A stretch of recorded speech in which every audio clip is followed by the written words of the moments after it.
Hello everyone, how's it going? Thank you to Netterfy for the raid. Thank you. Uh, let's get started. We're even further behind than we thought we were. Actually, is this even up to date? It is up to date at least.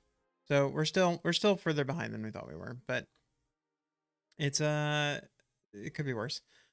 Uh, we need to finish up this share/action extension, which we started on last stream. If you do this, and you go here, now you have a thing.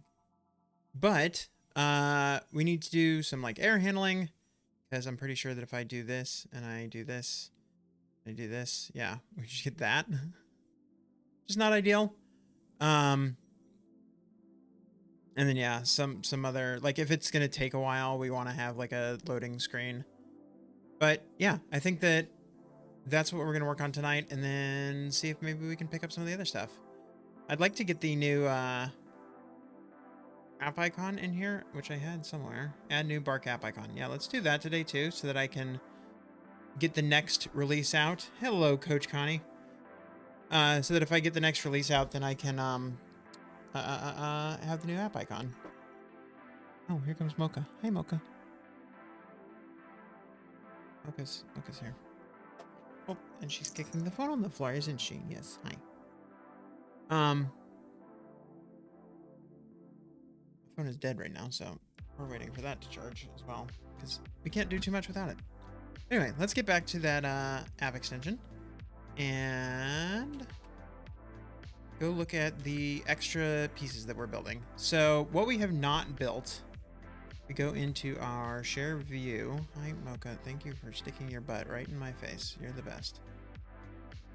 We have this value right here, code value success view. What we don't have is a error view, and what we don't have is a loading view. And I think that those are what we're looking to fix. So yeah, let's work on those tonight. I think what I want to do is I want to rename this to just success view. There's no reason for this to be as ridiculous as it is.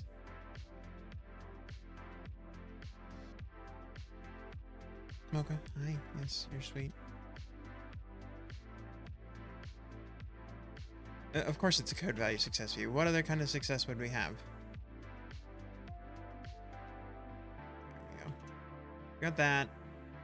Let's go ahead and add a preview to this, which I don't... is this gonna work? We'll find out. Cannot preview in this file, syntax error. Oh, well, we didn't give it a code value. Great success.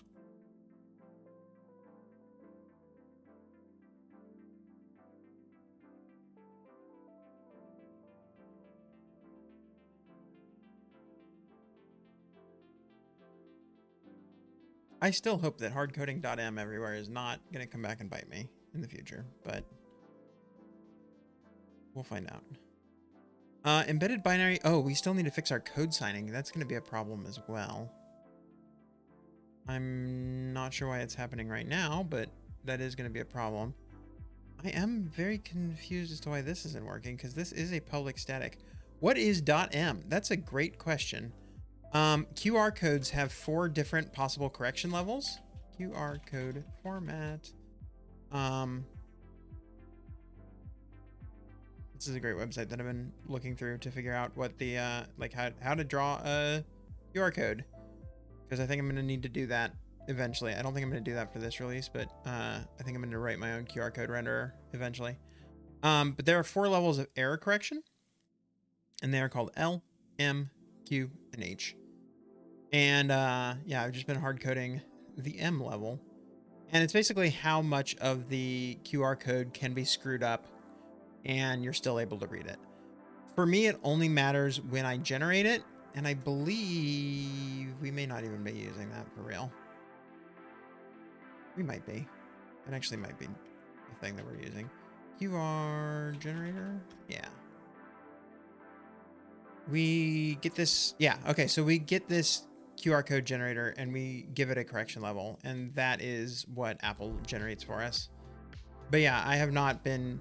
What I should do is I should look at the code and try to figure out what the most optimal correction level is, but I have not taken the time to do that yet. Yeah, I don't think that we're gonna get this working the way that I want.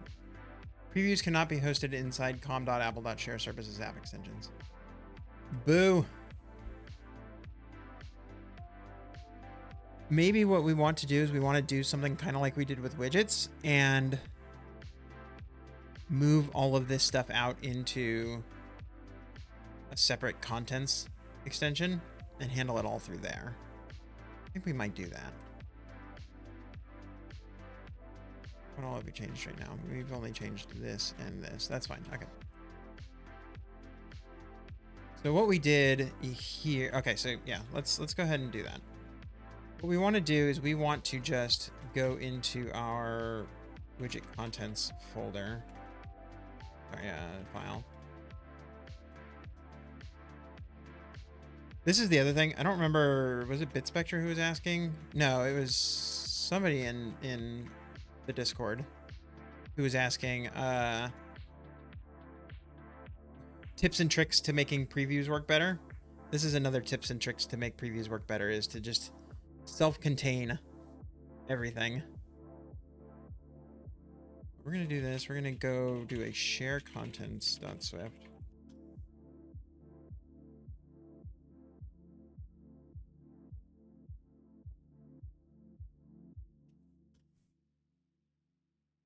And then go back to our share.swift. We're going to grab all the dependencies from here and instead put them in here. And then this dependencies is just going to depend on share contents.target.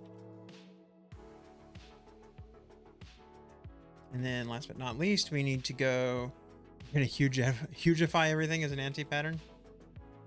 Hey, you're just making life harder on yourself. What am I trying to do? Close that one. Already did ship it. Share contents.target. And then, yeah, so share contents is only referred to from within the other one. Yeah, I think that should be good. So let's go generate that project. And then hopefully what that means is now previews will work correctly. Oh, yeah, we also do need to create that folder and like move everything into it. Fine. Modules. Yeah, let's go ahead and create a new folder. Oh, here comes the other cat. Share contents. Come on, new file. Oh, dang it. I'm not in Xcode 16, so I don't have all of my new nice shortcuts. Sources. And then we're going to move all of the sources except share view controller into here.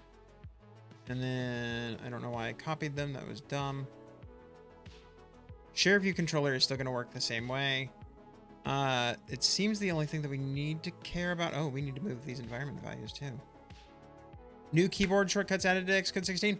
So new functionality added to Xcode 16, and then I made my own shortcuts for them. So Xcode 16 has, well, actually, maybe I could add it. I could add at least one of them. The main thing that I like from Xcode 16 is that it has a new empty file. That means you don't have to go through this dialog every single time. It just creates a blank Swift file, which is what I want to do 90% of the time. And then in addition to that, what I did was I made a shortcut for creating a new group. Command Control N, but it seems like we already have a command. We have a command. New group with folder. Command Control N. That's what I tried hitting, and it didn't work. Yeah. That's exactly what I want to do. Group with folder. Maybe they're saying Command Option N. Yeah, that does what I want. Okay, well, I changed it in Xcode 16. Here, let's launch Xcode 16. But yeah, I've had to switch back to Xcode 15 because the latest beta broke widget stuff, which, considering that a large part of my app is around using widgets, kind of a problem. This keeps switching back to this Xcode. Oh, there we go. Now it's launching. You can tell it's the beta Xcode because it's bright pink. It's not actually a thing, but yeah, if I go into here and I hit Command Control N, yeah, see, that creates a new group for me. I don't know why that wasn't working over in Xcode.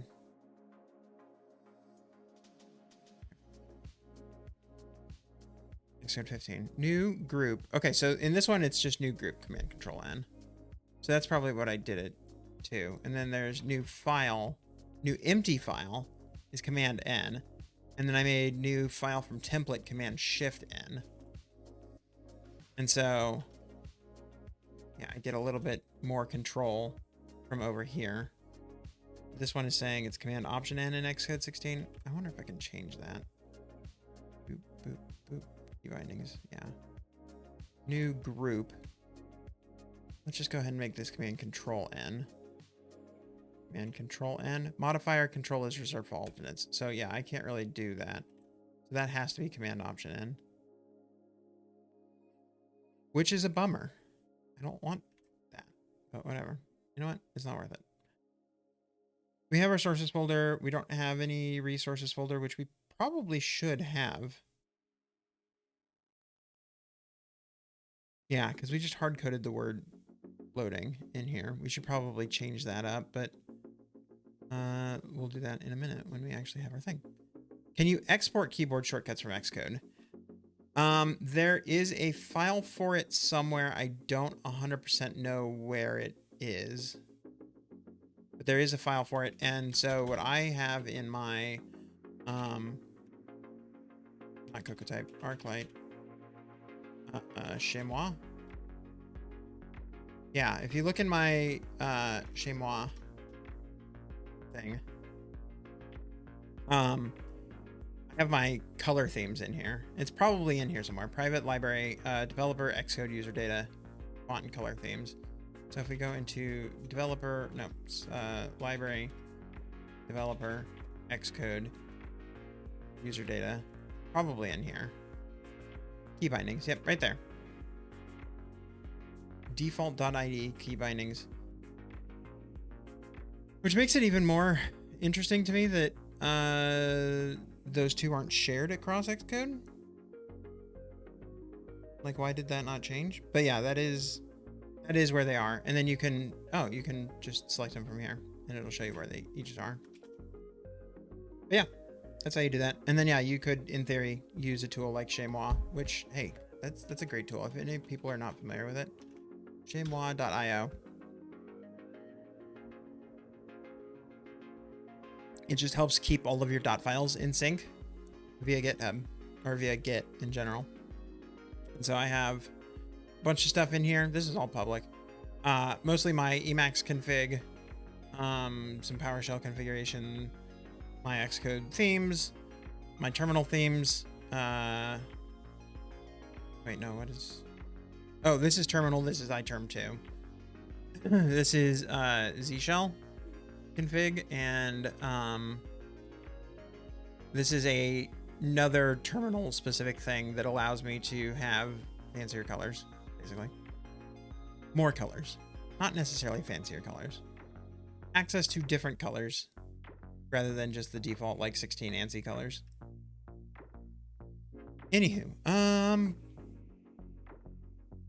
that's mostly useful for running Emacs inside of a terminal, which I don't really do anymore, but occasionally I still need to. But yeah, most of this is about all of my Emacs stuff to support all the various languages and things that I do in Emacs. Anywho, let's get this building still. Did we generate our project yet? Your most used shortcut, Command Q.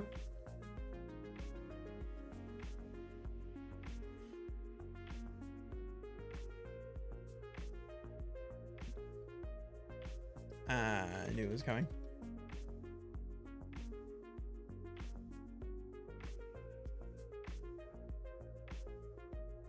Oh, now I can't even open the project because it doesn't currently work.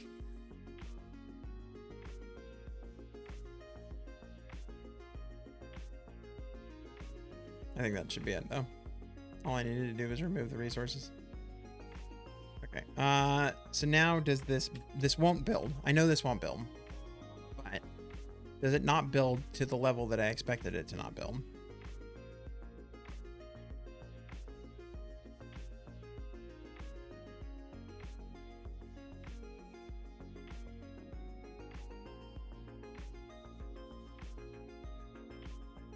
Or is it just going to sit here and compute dependencies all day? That's also a totally fine thing to do. Is this scheme... Don't find implicit dependencies. Don't do that. I thought I had that turned off by default.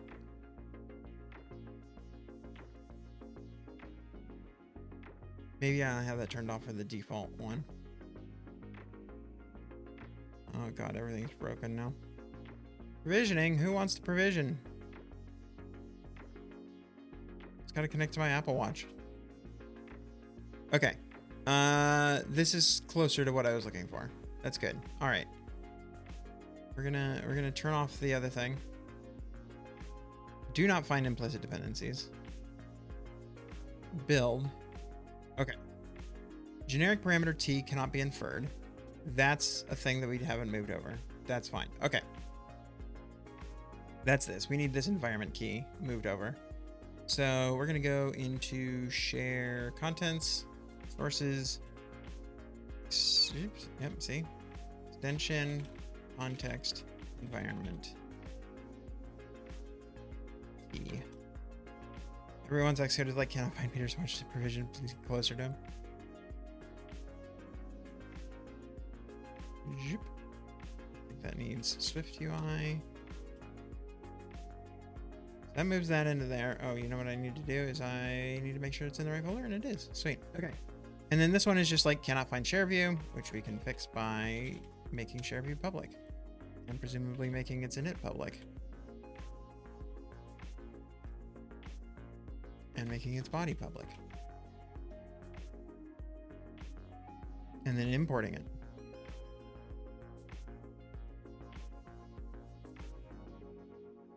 All right, that was easy. Okay, so now what we can do, which is really nice, is we can go into share contents, and now we can go over to that preview view that we had before. What was that? That was code success view. And now, we should be able to read it. Except it's probably going to break because we don't have any sort of extension context. Actually, this just won't do anything. That's fine.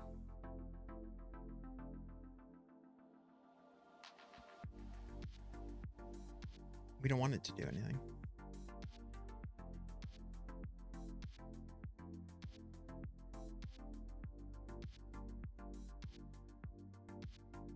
There we go.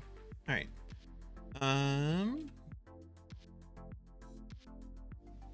Remove all SPM dependencies. That's not how that works. This is now success view.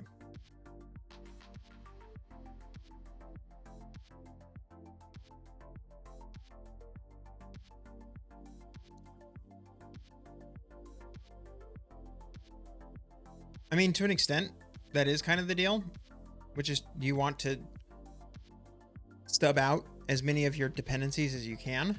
You want to be able to provide no dependency. So, I mean, even right there in that success view, I don't have this extension context, which means I don't have to depend on being in an extension context. And I think that in a lot of other places that makes sense. And so, I've had things where the repository that I provide, for example, I would want that to be a preview repository, which I have provided. Maybe not on this one. Yeah, I mean, I have this preview barcode repository that I can provide elsewhere. And then that means that I'm not talking to like real world Swift data, for example. So it's not obvious, but it's also not wrong. You just got to make everything a little bit more self-contained.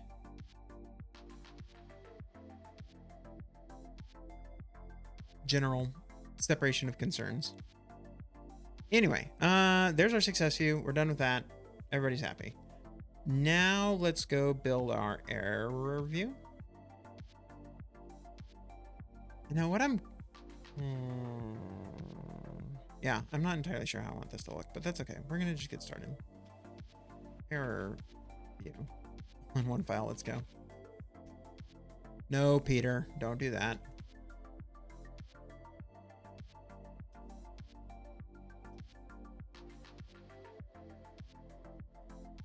Never. Private let error.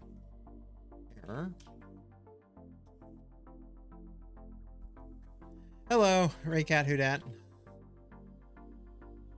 I thought that was Peter getting back at me for making fun of him. This file is what's 80,000 lines long. Why? Nobody needs to do that.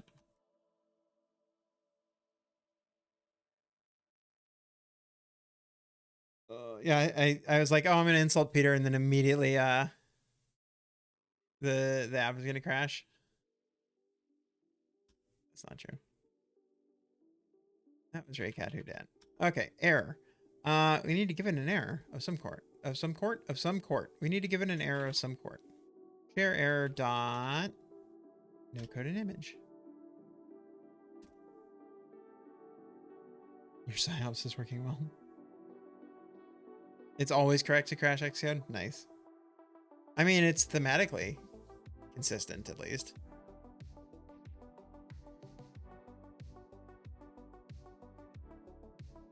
I do need to add some kind of like other effects or I don't know. Maybe I was gonna say I need to add some kind of other effects or something to it so that it's like more dramatic when it happens. But then I'm also like, at the same time, it's kind of more fun that it just seems like it's at random, and especially when I can be confused as to whether or not it's Xcode actually just crashing. So I kind of don't want to add any effects to it. Steal Peter's bomb. You think the drop of the head is dramatic enough? Good call. Okay, so our error view. Yeah, actually we could move this now into an on appear. This is a much better thing for us to do. This is I like this. Okay. Text. Well, here, why don't we just copy here? This is what we're gonna do. We're just gonna copy this whole thing. Error view, error. And then we come over to here and we do that. But then what we do is we say and we say and we say on appear. Do that. But now we actually need an error handler, which is important. Yes, I agree. Are we using this error handler anywhere else in here? No. That means we can just move things here. Error handler is this.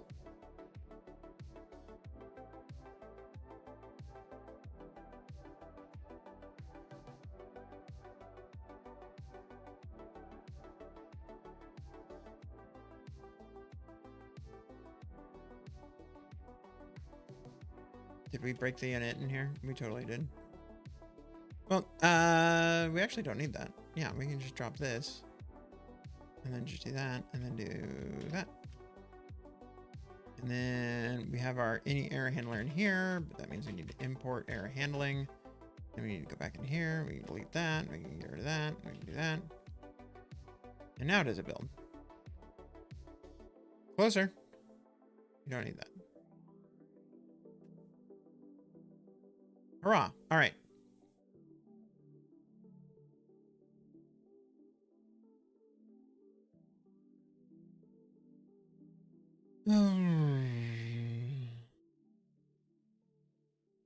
Okay, so there we've got our error view. So now we have our error view over here.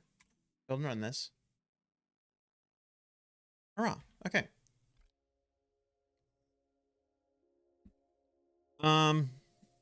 No code in image. Yes, that's correct. So yeah, this is where we need to display some other kind of error screen. So I think what I want to start by is, do we have access to design system in here? Probably not. Let's import that.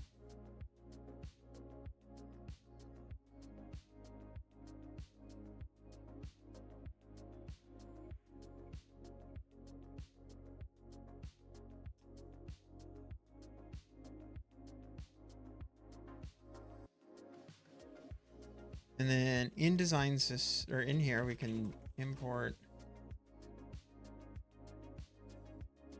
design system. And then we're just going to give ourselves a background. Ignore safe area edges. Oh, that's not quite what I want to do though. Background.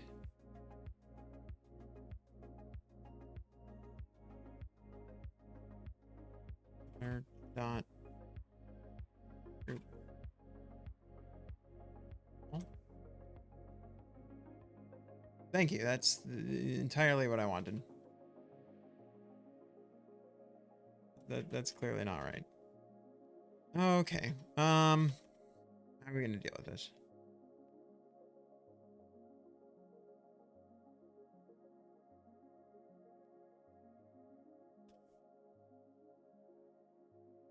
Let's start with color.red. Yeah, see, this is the problem. Okay. Yeah,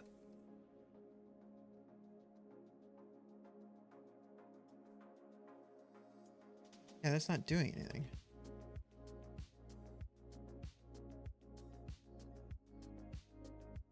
I want this to fill the whole screen. It's so many good viewers these days. The best viewers. The cheapest viewers. Somehow the same. Or both at the same time.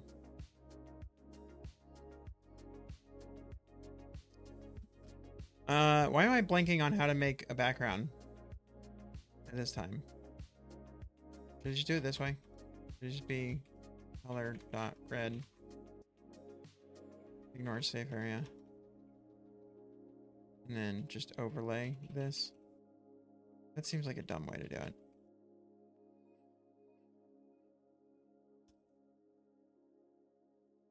And yet it works. So, is it really the dumb way if it works?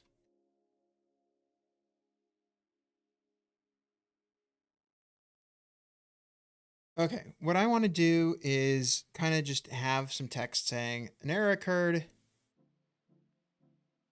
This error has been reported.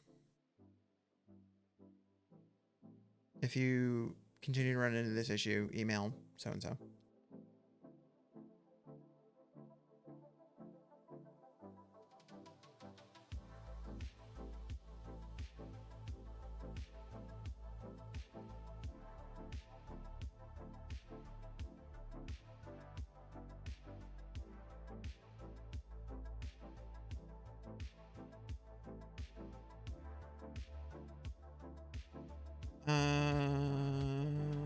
Developerapp.com design human interface guidelines. I want to know alerts. There's like a specific one of them is title case. I think, yeah, this is always title case.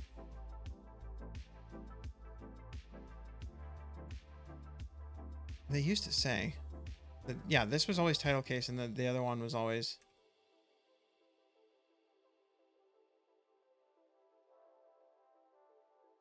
sentence case.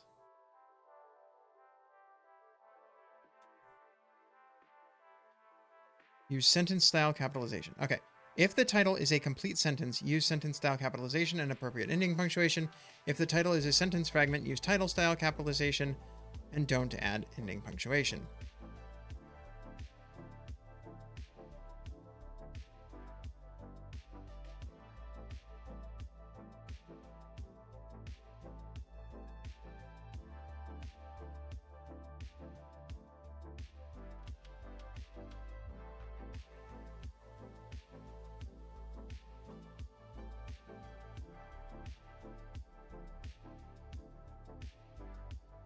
Okay, so there's a couple different problems here. Some of these errors are not really errors. Some of the errors are like, hey, we just didn't find a barcode, so.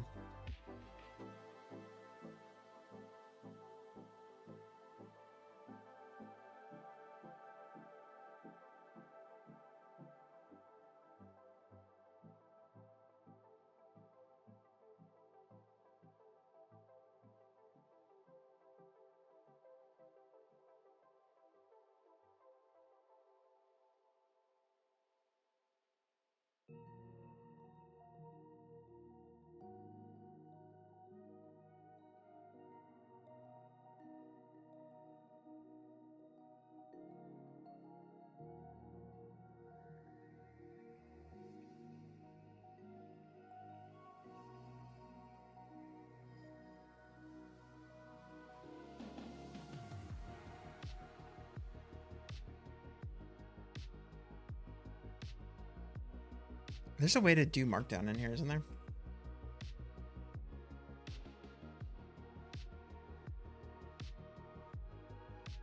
Yeah. It's twitch.tv/cocotype.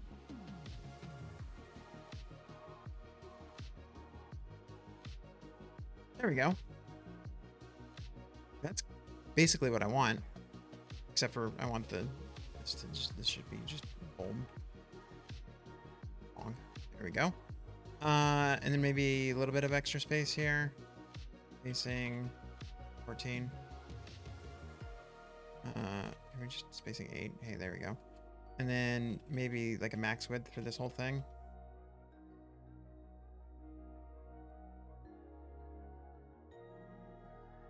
Nope, that's not anywhere near enough. There we go, something like that. An error occurred while scanning for barcodes in this image. If you continue to experience this, please contact support at hello@cocotype.com. Ship it? Ship it.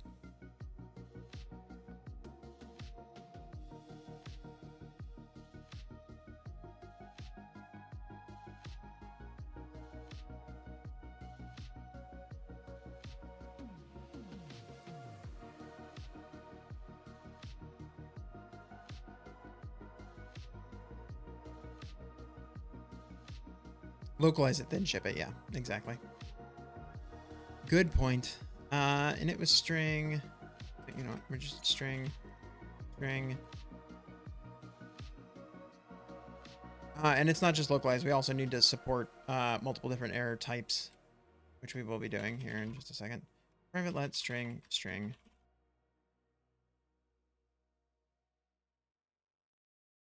See the localizable file right there? That's actually in a different format, or in a different module. See, it's in the scanner module.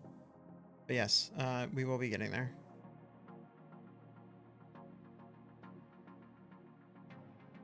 We'll get there. One small baby step at a time.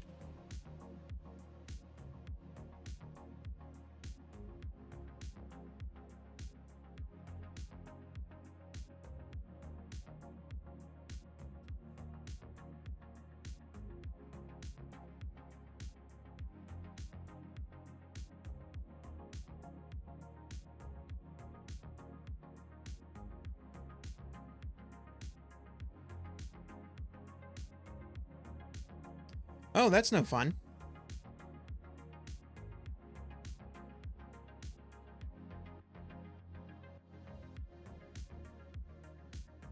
So what initializer was used before that made markdown work?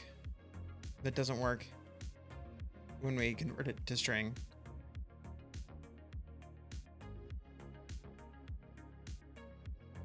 Localized string key? That doesn't make any sense.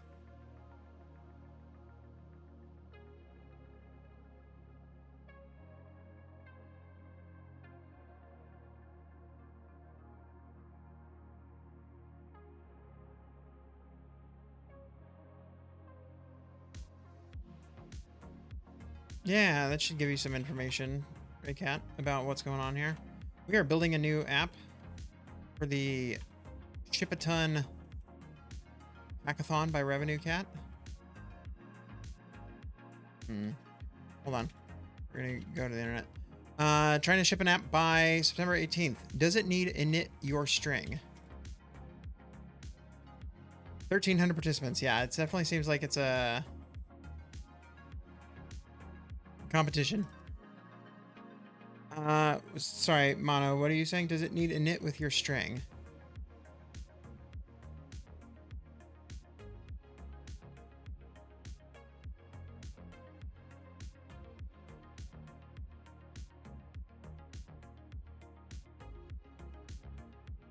Yeah, you can just pass it in to text.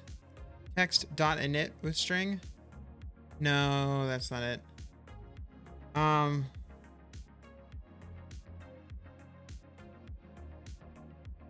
Images aren't supported. Because SwiftUI interprets those strings as being instances of localized string key. That means if you want to create markdown text from a property or variable, you should mark it explicitly as being localized string key to get the markdown rendering. That's not what I want. because I don't want it to be a localized string key. I want to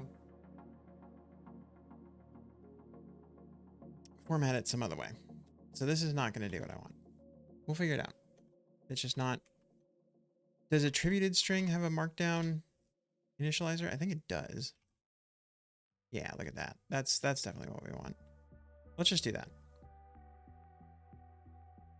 And that's available in iOS 15, so we don't have to worry about things that way. We just have to worry about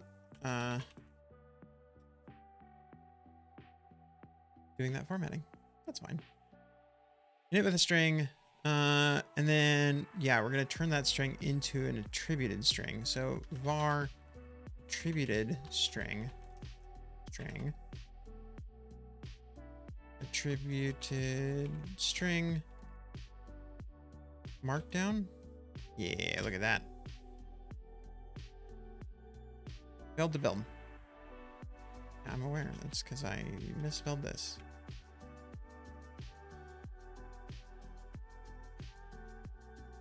That should do it, right? No. Call can throw, but is not marked with try, and the error is not handled. Initializing from markdown can throw? Why? And is there a version of this that does not throw? Of course not.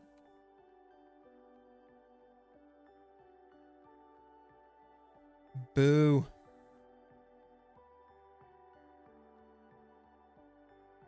Okay. Do.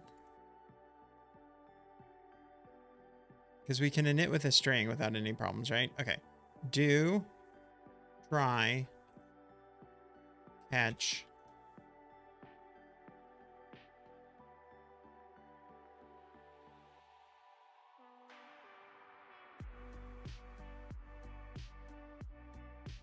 Yeah. Return. Okay.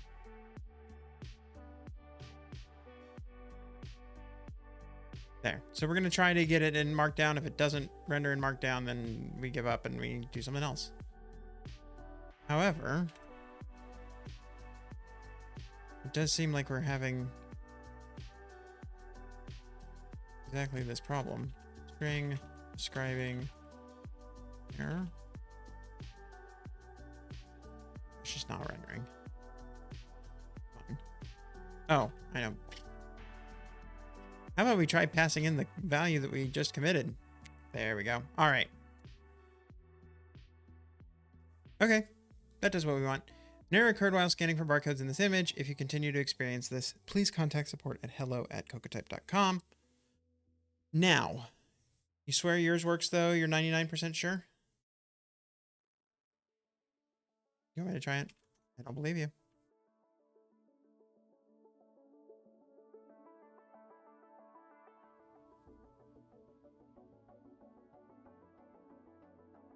Why does that work?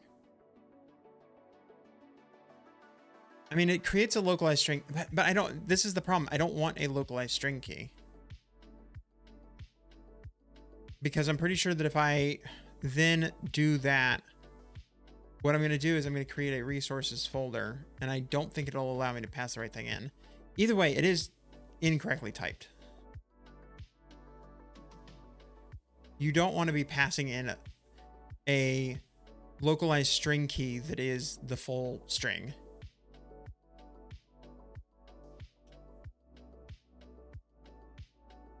So yes, this is doing a conversion, but that's not really appropriate, I think, in this case.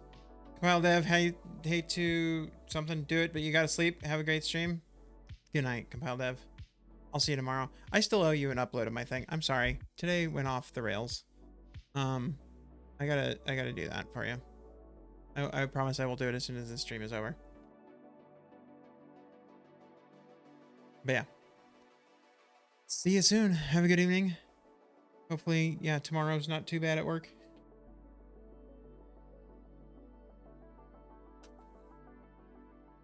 All right, so there's that. Everything's here. Everything's happy. Okay, so now we go start localizing our stuff. New file. Need a localizable strings here. Oh, we need strings. There we go. So we're going to create that, delete that. And what we're going to do is we're going to say error view dot unknown error. How about generic error title? Why don't we pull these up side by side so that we can actually understand what the heck's going on? Boop. Okay, there we go.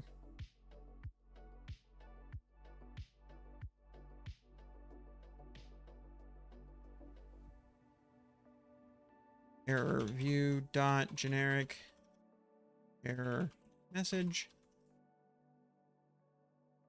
Ooh, you know what I just realized? I don't know what I just realized. Don't worry about me. I did just realize it though, but it's okay. Don't worry about it.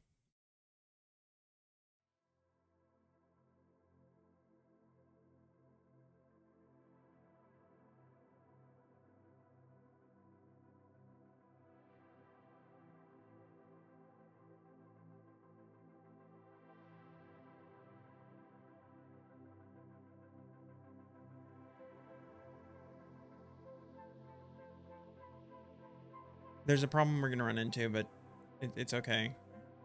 It's fine. No, we don't want a strings file.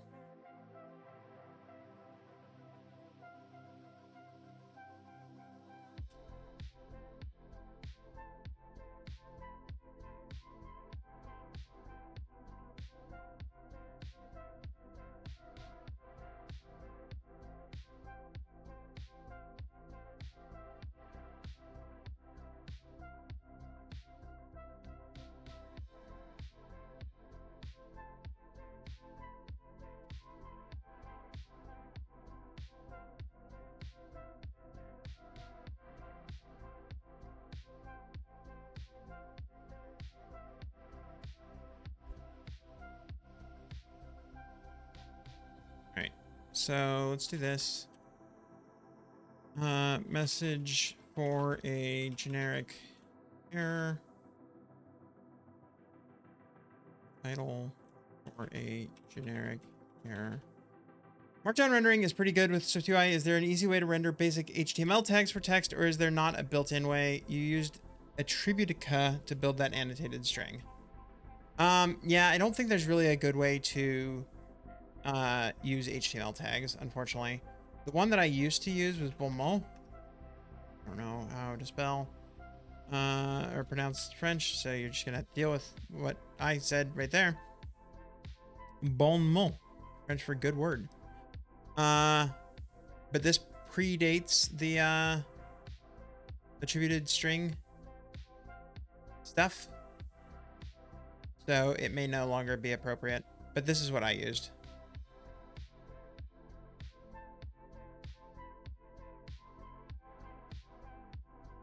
Rightpoint.com/bonmot. You want the American pronunciation. And it doesn't look like it's been touched in a year, but it hasn't since iOS 15, so maybe it supports it. I don't know.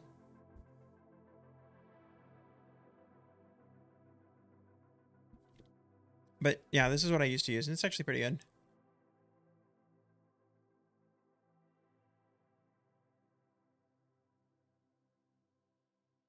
So we got our error view, we got our error message text.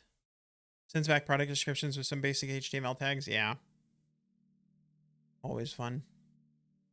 We always had to get people to stop doing that on our server side too. Okay. We're happy with all of this. So yeah, now we just go regenerate the project so that we get our default stuff. Private type alias strings equals share contents strings. No? Oh, you know what I forgot to do? As resources true. We weren't going to switch everything to Markdown and then also change Android and web. Fair enough. All right. Now here we say strings dot generic error title strings dot generic error message. And now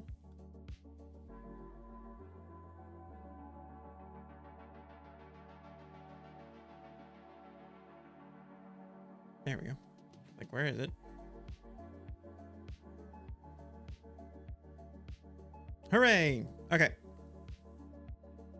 All right, what I want to do next is I want to be able to swap out this message. So private var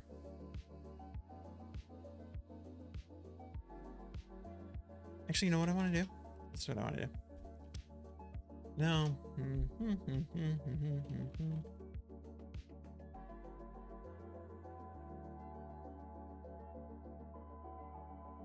May have been able to use a Swift package for just HTML to markdown and then render that. Maybe. I don't know. Not necessarily better. Yeah, no, let's just do this. Private var title string. If let share error equals error as share error, guard let share error, else return strings.generic error title.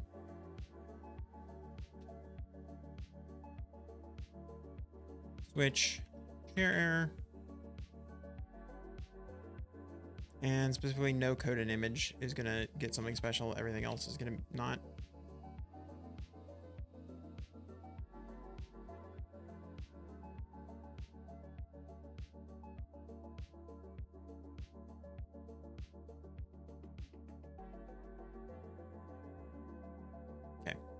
So what we're going to do here, as long as that builds, yep, perfect. We're just going to copy and paste that. And then everywhere we said generic error title, we're going to turn that into generic error message. And then what I'm going to do now is I am going to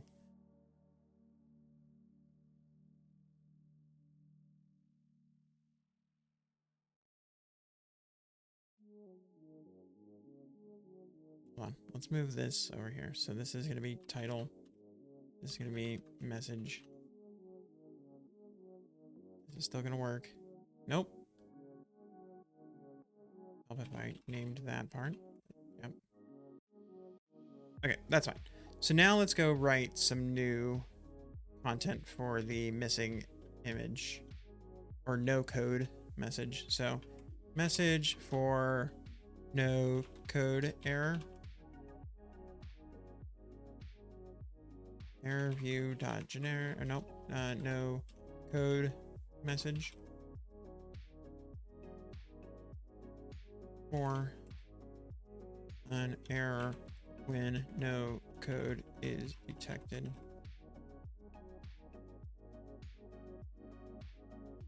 No codes were found in this image.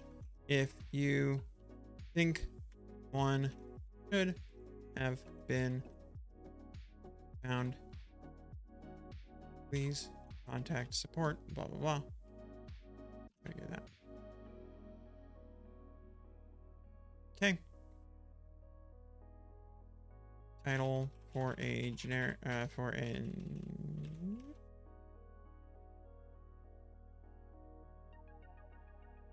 error view dot no code title. No codes. Barcode. Yeah, see, I want to say barcode everywhere. I've been waffling back and forth on whether they should all be called barcodes or not.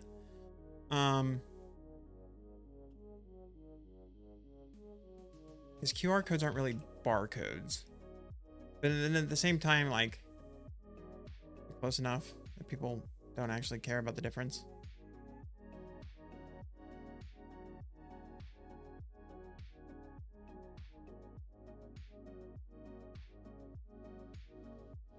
And are people going to understand if I just say codes? Probably not. All right, so here, this is now a no code title. And this is a no code message. Hurrah! And then we can actually do multiple previews, and we can say there's one if it's that, and there's another one if it's that. V-stack it. Is that what I have to do? I think actually what it wants me to do is to make 2 separate previews. But I'm lazy. Let's do it this way. Perfect. The top one is what you see if there's no barcodes detected. Second one's what you see if there is just any other error. And this was where I was like, okay, maybe we've got a problem. Do we really want to be logging barcodes not being detected? Probably not, actually. We probably want to just say, or sorry, we probably actually do. At first I was thinking probably not. But then it might be interesting to see how many people are trying to scan a barcode and not finding anything. That might be important data. So I think I actually am going to leave that there. And we're going to log every error, even this like no barcode error. I think that's still interesting. All right, so there's our error view. Let's go make sure that this actually works. Really?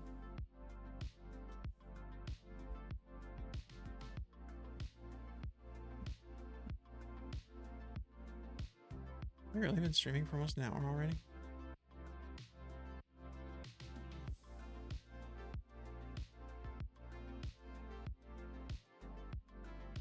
I'm going to say that that didn't work.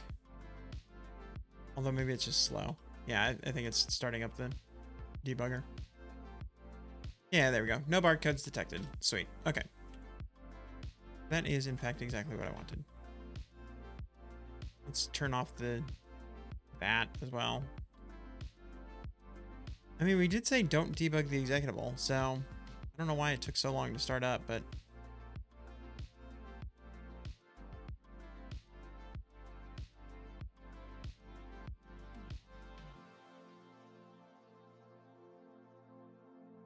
I don't know.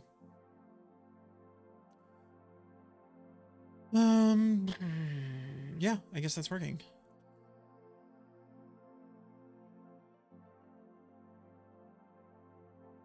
Add share error handling. Add share extension error handling.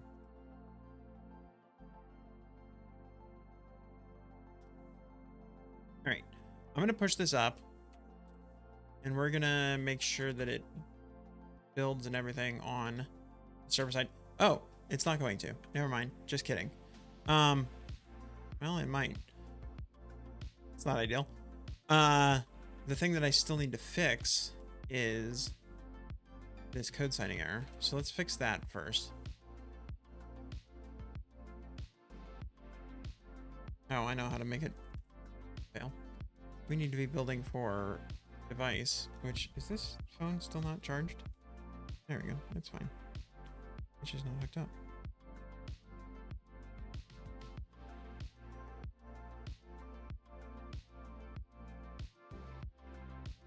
There we go. All right. Build and run. Build for iPhone. This should cause our provisioning profile error. And then we get to go fix it. Embedded binary is not signed with the same certificate as the parent app. No profile for team, blah, blah, blah, found. Okay. This is where we get to go fix code signing. Isn't that always fun? Oh.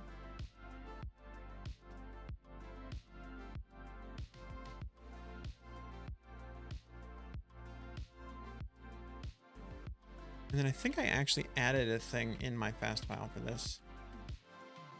Yeah, certs. I think I actually just want to do that. Read only false. Okay, so if I go into here and I say Mies, oh, it's down there as well already. Mies exec, bundle exec, pass lane, certs. That should regenerate all of the certificates that I need, which it might actually fail because we may not have our thing registered yet. That might still be a problem.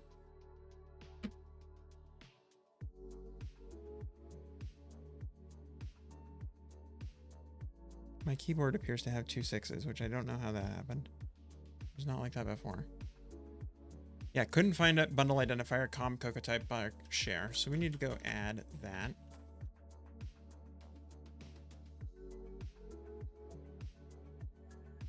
Count.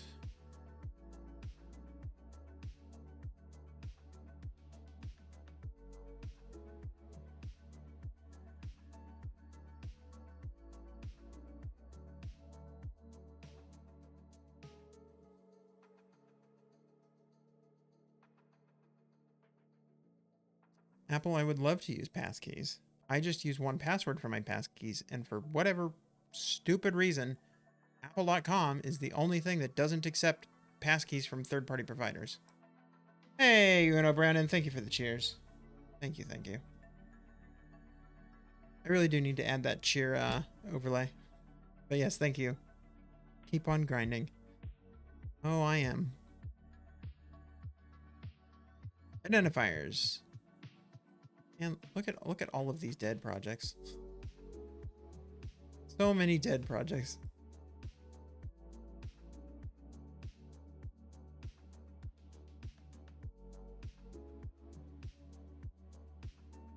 App or app extensions. Okay.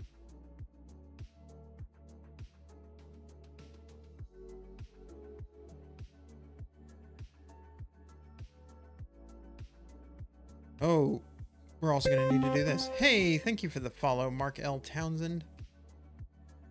Why do I create so many targets in my project? We were talking about this earlier. Keeping everything nice and separated and having this separation of concerns makes a lot of things work a lot easier. You don't have spaghetti code, so it's easier to find where things go. You're able to better define interfaces between pieces, and so kind of separate them out. And then being able to separate them out makes it easier to connect those modules together. So it makes it easier to test. It makes it easier to swap things out for previews. Because you're only building single modules at a time, it makes previews significantly faster and more reliable. So I do that because generally it makes everything work nicer, and it's both a performance benefit, developer performance, not necessarily a end user performance, and then just like developer ergonomics type deal, where it's like, oh, if I want to refactor something, I know that it's not going to be touched in a million billion places because everything is kind of self-contained, and there's very few public things in between these modules. That's fine. Yeah, no problem. Spark.share. This is what we want. Okay. So then the other things that we need to turn on are we need to turn on CloudKit, which I think is just iCloud. iCloud, yeah. Include CloudKit support, yes. And then app groups. Yeah. And it doesn't make me check anything on either of those. Okay. Sure. Continue. Oh, now is it going to be mad at me? No. Still happy. Okay, register. So yeah, there's our Bark Share extension. So now we should be able to go back and regenerate this.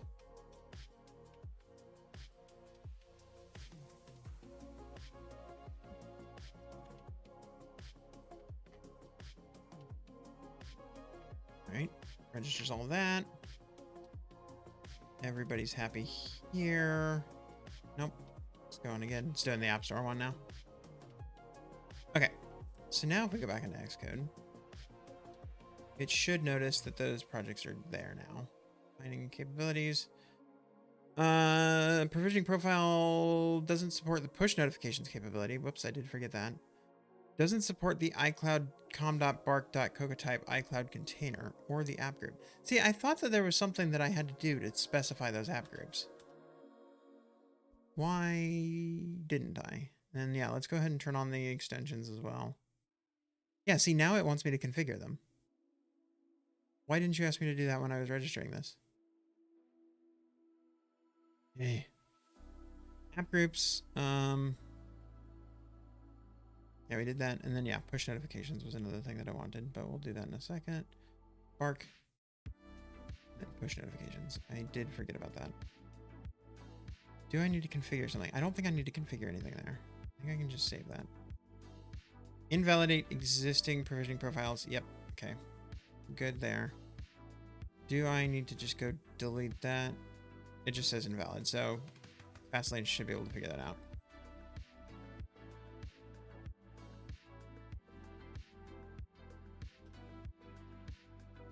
Try again.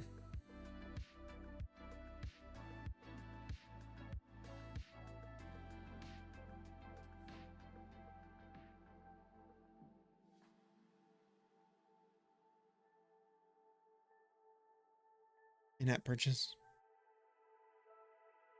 Was that a separate thing?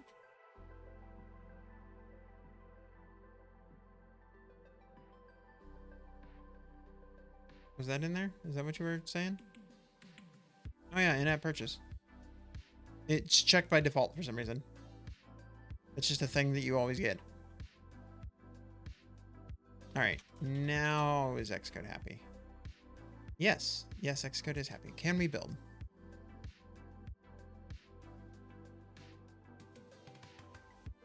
Yes. What all did we change here? Just these two files. Fix. No. Install. Share. Extension. Provisioning profiles. Provisioning profile. I spelled it correctly eventually. Yeah, we will have an app purchase soon. Good God, hopefully. Yeah, we're gonna get to the point where it's coming up close that we need to actually support Revenue Cat, which is kind of the whole point of this hackathon.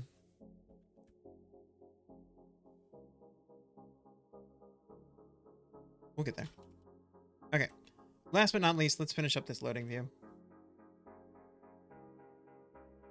Let's implement our loading view. Let's have a loading view.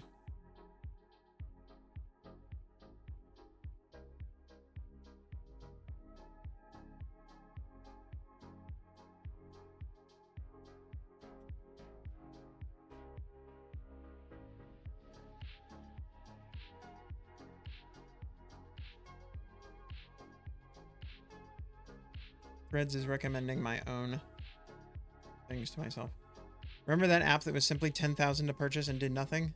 It wasn't 10,000, it was like 500, which I think used to be the most that you could charge. The I Am Rich app. But yeah. I do remember that. Okay, sources, error view, extensions. Yeah, now what we need is our new file. Bleh. Loading view. That's what it's called. Not bleh. Close. Those things are spelled so similarly. Loading view. View. Where's our share view? Text. Loading. Oh, it's $9.99? Okay.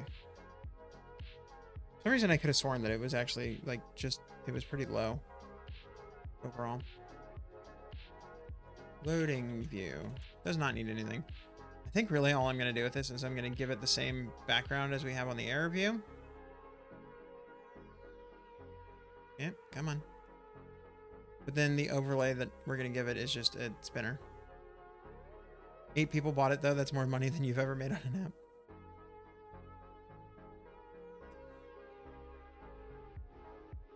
What is this called in SwiftUI? Is it just called Progress View? Progress View. But I think maybe I might be able to provide a label. And so if I can provide a label, then I'll at least say loading. Oh, yep, this is not going to work.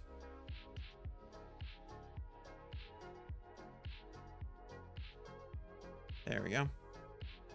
There's a way to make this large, right?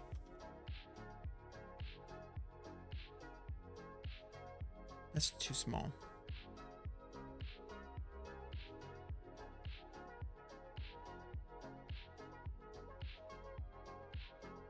No? Nothing at all about that? That's fine. Progress view style. Okay, that's what I want. Yep. Progress view style dot linear. Not at all what I want. Yeah, I guess you don't really do anything with that. Okay, that's fine. But then they also said that you could provide a label. Is the title key? Ooh. Okay. Do I want to put the word loading there? Or scanning? Maybe scanning. Yeah, let's do that.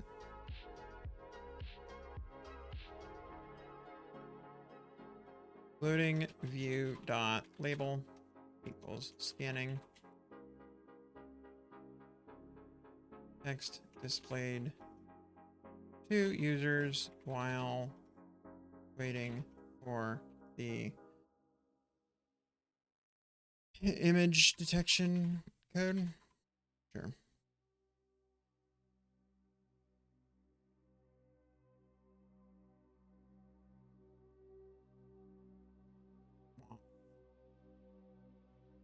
Did I forget semicolon?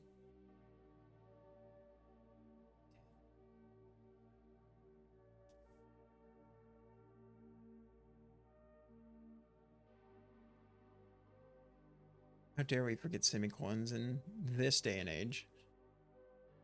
Share contents strings dot loading view dot label. Hooray! There's our loading view, and we have it over here. And that honestly should be the preview that we have in this view because it's loading by default. We just do this. Oh, no? I'm confused. Why is this? Oh, because we say await handle extension context and then it immediately fails. Fair enough. The error that we would be seeing here is that. Now, my question is, why is this not marked down? Marked down.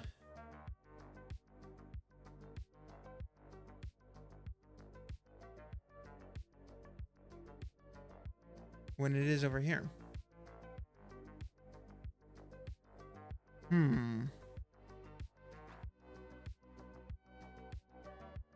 Oh, it is. We just have the tint here. Oh. That's going to be a problem. Because we need to make it obvious that you can actually click that. Can we change the link attributes on an attributed string? This is the thing that I always have problems with, is how do you look up attribute stuff in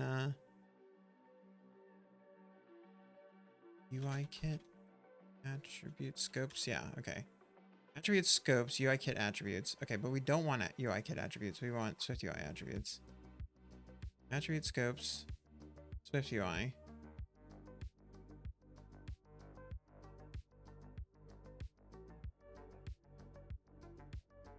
Foundation? No?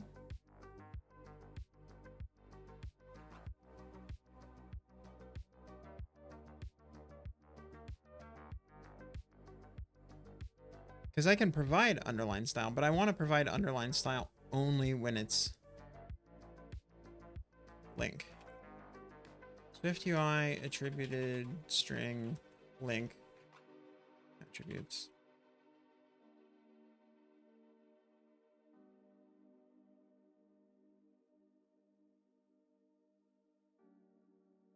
So we can apply a link to it, but I want to apply the default thing for links.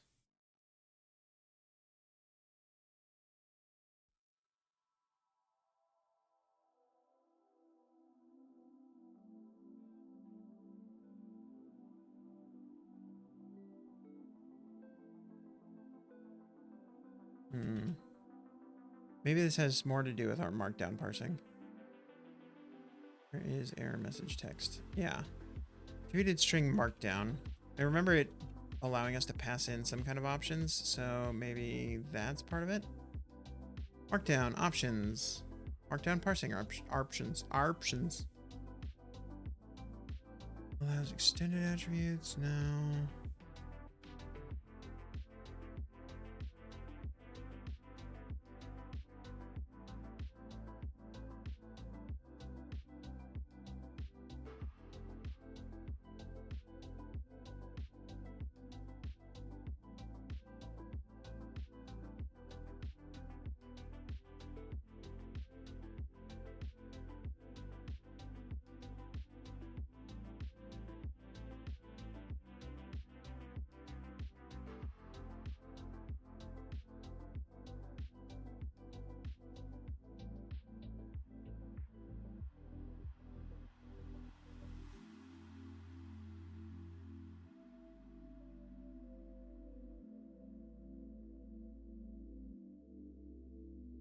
Hmm.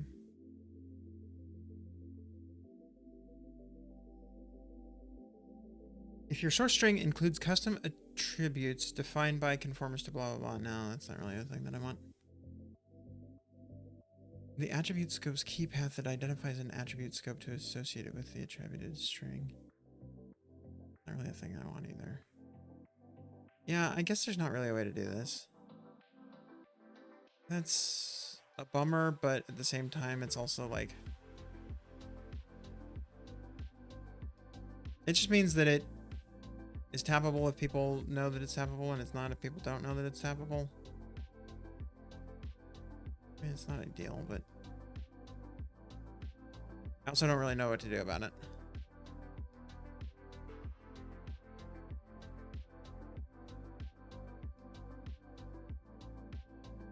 Apply specific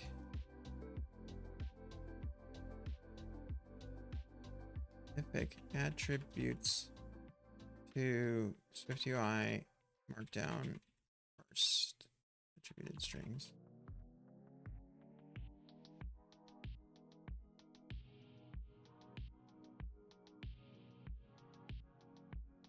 Attributed strings Markdown support is very limited. Yeah. That's a bummer. Attributed string, let website range equals attributed string range of our website. Let link equals attributed string website range link. Print link.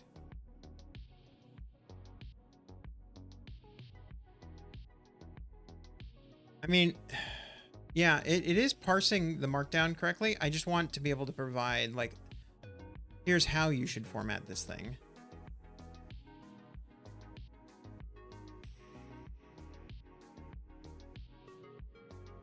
Which is, that's really all I want to do. But it seems like that's not possible.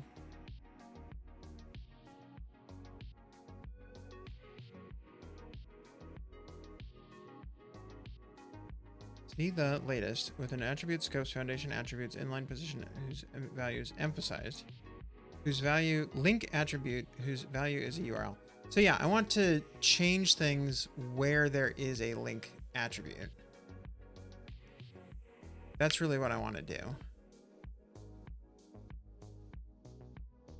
SwiftUI attributed string change link underline.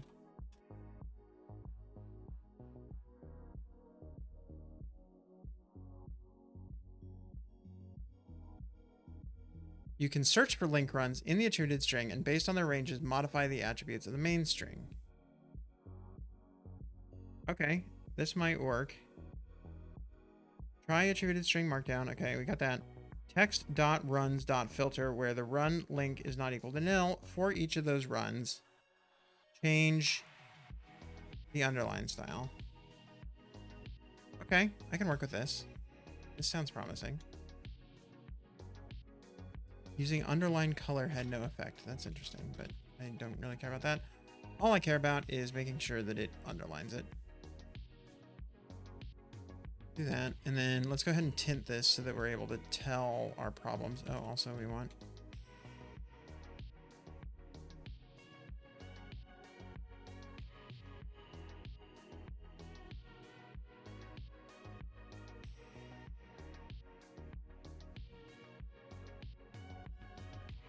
Okay, so we're just doing that.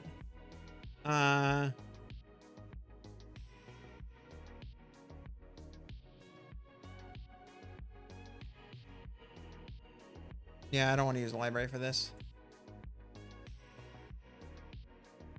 But thank you for the offer. Or for the assumption. I don't know what I'm trying to say. Don't worry about me. Okay, so this is going to be base string dot runs dot filter run in links. What's interesting is, yeah, they don't just continue on to like then for each this, which is a little weird, but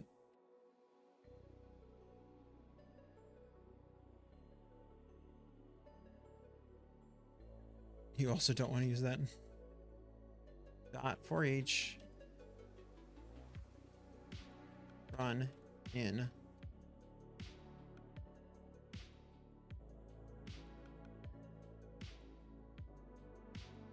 and I guess really all I care about is this.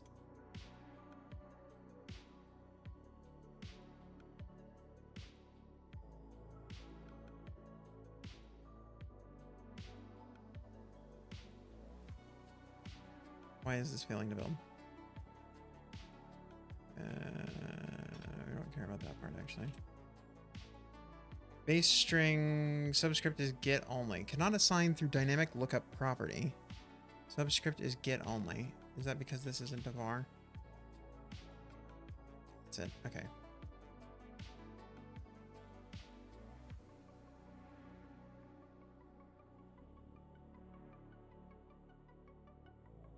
Okay, so that did that. Underline style equals dot init. Can I not pass in a color and have it just take in the default? Yes. Perfect. Okay, so now if we tint this dot primary. Yeah, look at that. Now I'm happy. Okay. That was all I took. That's not too bad. Var base string equals try attributed string, and then for each of these, change the base string, and then return the new base string. Sweet. Okay. Also don't like this init here. I'm going to turn it into whatever it's actually supposed to be. UI attributes. Okay, that's okay. I understand why that's crazy. Yep, just dot init. That's fine.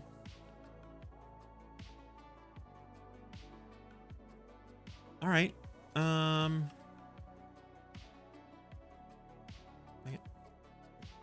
Thing in the wrong thing.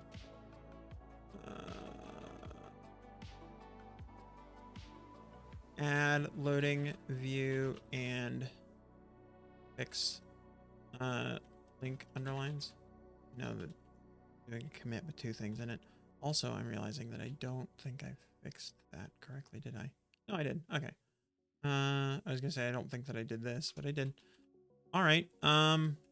Push that up. That might be everything for our share extension.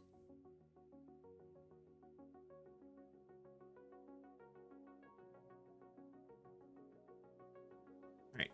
I'm gonna let that run. We're gonna say that this is ready for review. I'm gonna let that run. And while I do that, I'm gonna go get some water real quick. So I will be right back.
All right.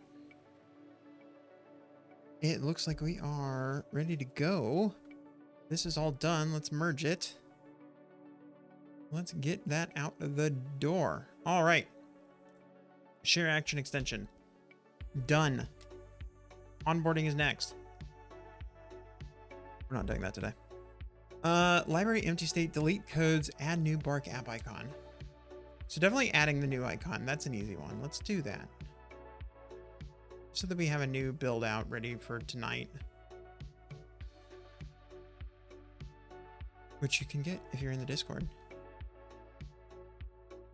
There's a link to the alpha version of this app. Very early alpha version. Probably needs to be a little less early. But we'll get there.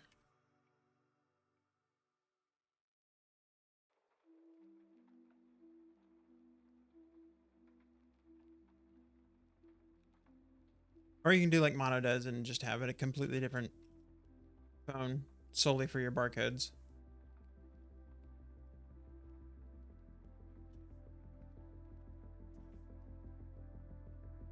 Okay, we're just gonna fix up this app icon. Poor Mono question, does it work on Mac? It does not work on Mac, I'm sorry. Oh yeah, you can't run anything with iOS 17. Ooh. Never mind. Sorry.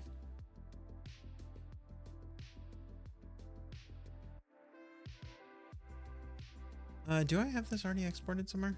You would if you could. It's okay. I'm pretty sure I moved Bark into here at one point. Did I not? You'll judge from the sidelines. I could have sworn I put Bark in the sidebar at one point.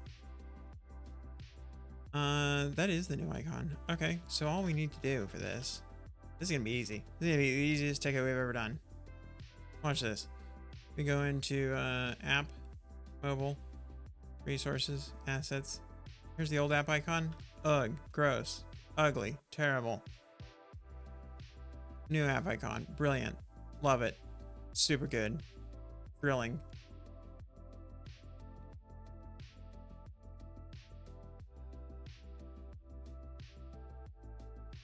Check it out on the actual phone. Old and busted.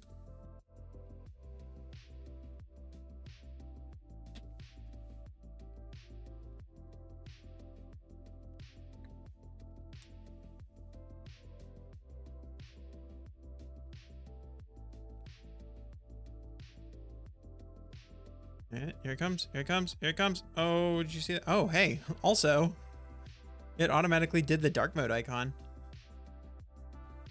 Hey, there we go. Ship it. That looks fine to me.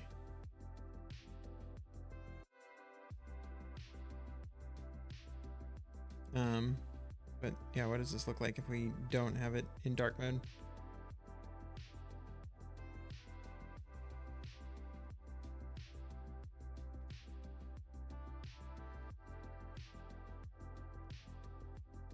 See, I don't know how to. Okay, there we go. Customize.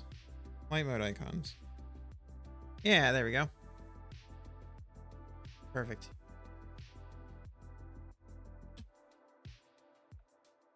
Okay, there's our app icon. Ship it. Emacs, not terminal.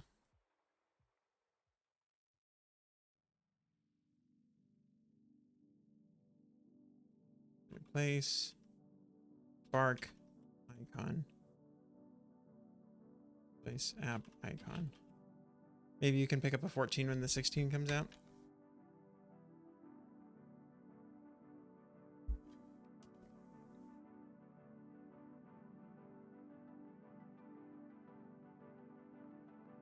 Refurb price might drop a little. I mean, at the very least, you should get the 13 price drop, right?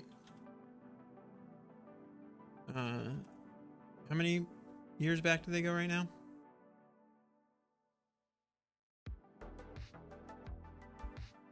Yeah, well, okay, so they're currently selling the 13. Okay, yeah, 3 years. So yeah, when the 16 comes out, the 14 price should drop. You've been tempted for a 13?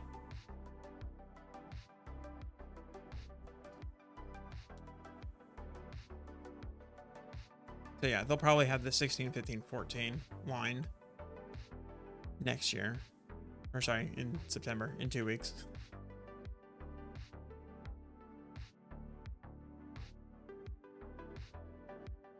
Do you all see what I see? I've already pushed it. I can't force push it.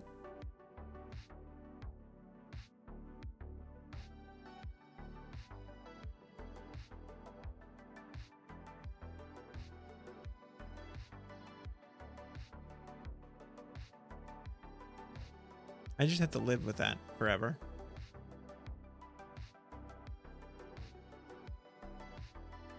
That's fine. I'm not going to force push. I'm not going to do it. No matter how dumb I feel. I'm going to rename this thing. I blame Mono. It's because his message was in the way when I was typing it.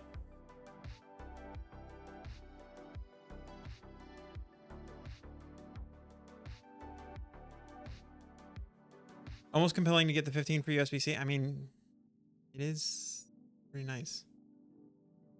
You miss out on all the AI things that might be useful. I mean, you'll miss out on them on the 14 too.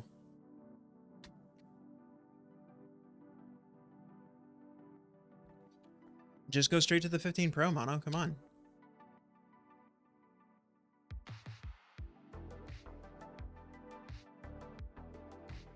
All right, well, that was fixed. Library empty state, delete codes. Okay, what does our page currently look like where we do this? We go into here and we tap edit. We have a cancel on a done. We don't really have a way of deleting a code. Like where would we put this? If I go look at contacts, we're gonna copy contacts again because it's the best app and you should always copy it. Is delete just a line down at the bottom there? Okay, so that's what we're gonna do. And then presumably we also want an ability to delete it from here. Do that. Probably also some other stuff. I mean, this also... Oh, I'm surprised that this doesn't have a swipe to delete. But yeah, let's do that. Okay.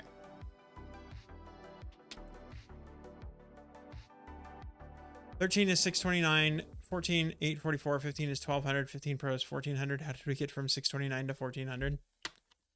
I mean, that's Apple's. Tim Cook wants something at every price point. Apple.com.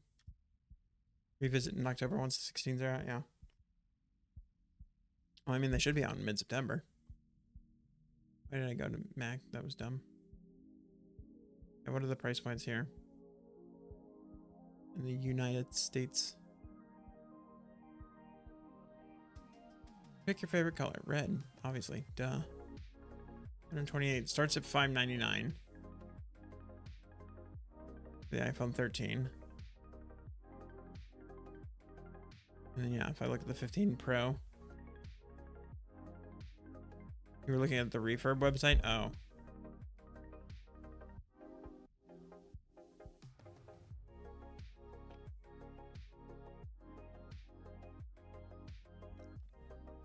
It's $629 for a refurb?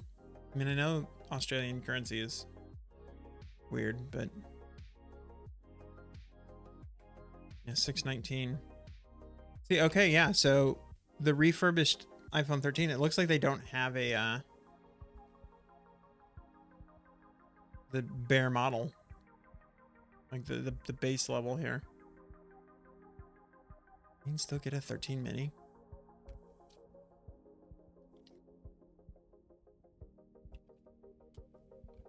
I miss my 13 mini so much. Such a good phone.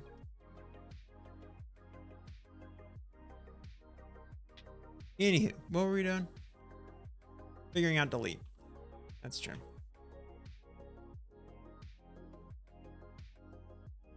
Deleting is important. It's nice to have.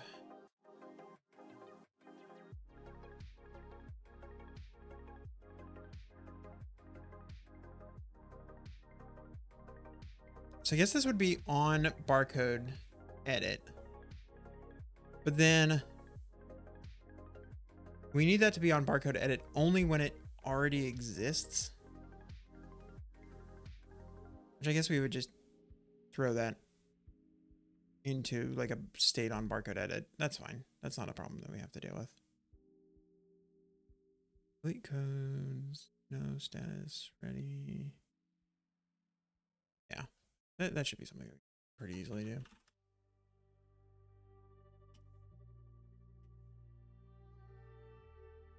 Is it though?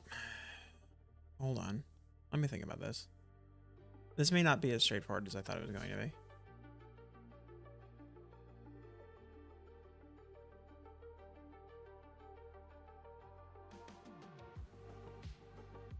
Creating the UI is straightforward. But barcode edit, if I recall correctly, doesn't know anything about like the persistence of it. So even if I put a button in here that's like delete, I don't know that we know what that means. What I could do is I could say this becomes result action, and then I could pass in a delete action as well, and then have that handle it. And then only if we have a delete action would we do anything about it. That seems like a better idea.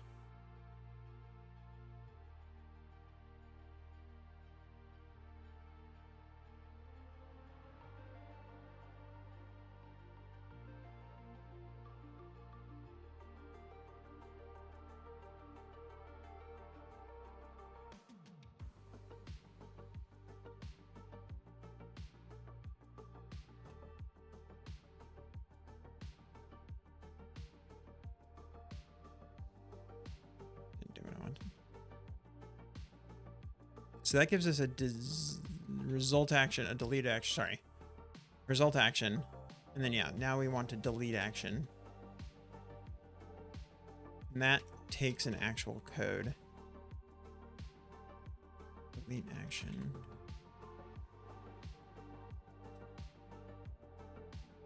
And then delete action is optional.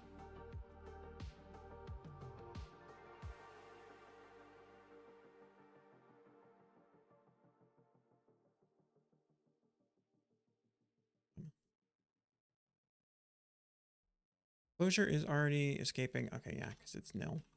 Well, optionally nil. Self dot delete action equals delete action. But I do want all of these to call it, so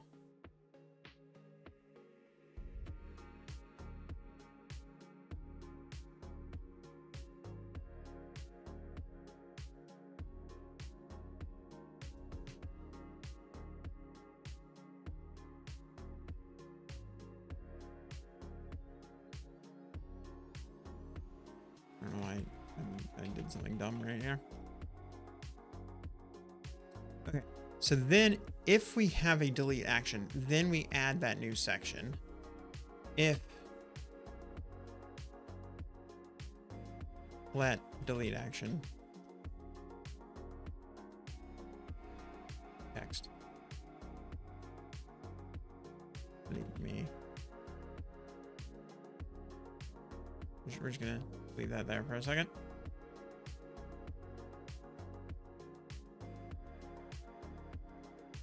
So now this shouldn't do anything. That's fine.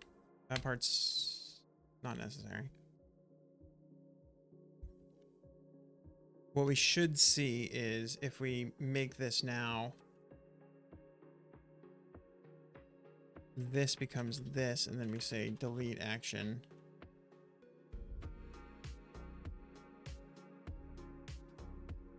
That should build. There we go. Okay. Let me just put this all on one line. Okay. I'm actually happy with this. If let delete action, we put that in there. Then what we would need is we would need a button here that actually does something. So we've got our barcode triggers section. Really what I want, I just want a button here. Button.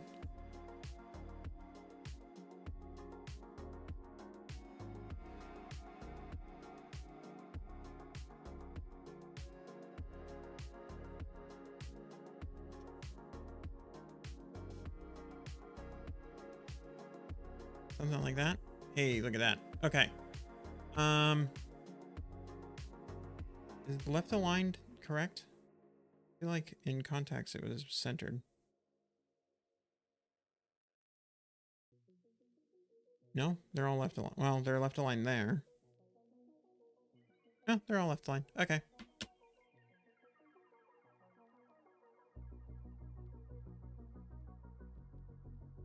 Honestly, this basically looks right to me. Delete code. Yeah, okay, so this is not text. This is just delete action code. Do we have a code? We have to have a code. Oh, good God, what on earth happened?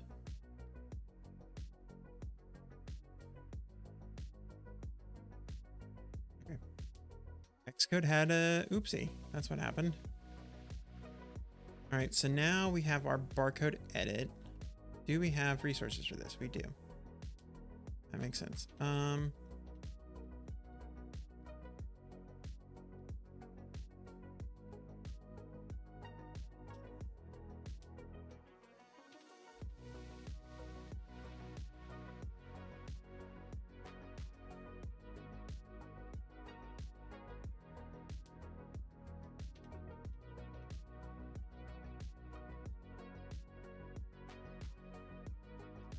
At escaping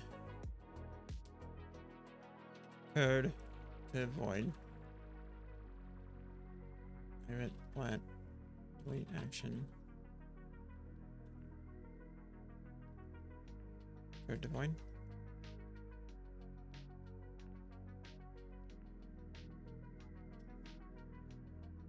And then we go get that button.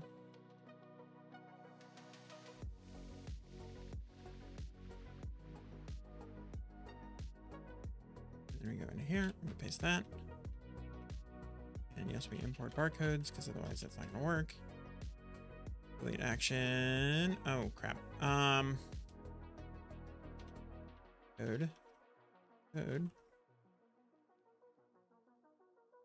Let code.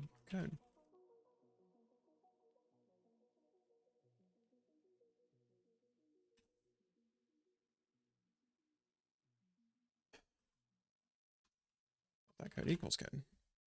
There we go. All right. And then now we go into here and we say our delete button.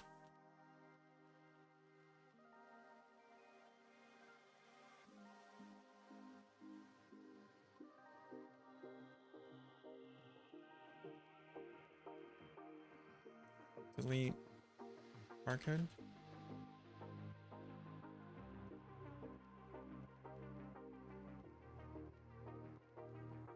Oh.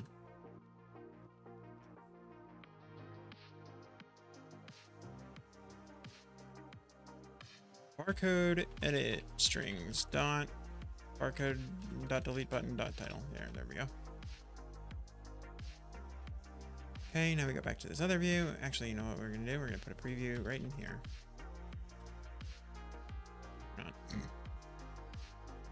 I really just need a thing that lets me have like a global access to my barcode, like my sample barcodes, because I don't want to have to write empty barcodes all the goddamn time.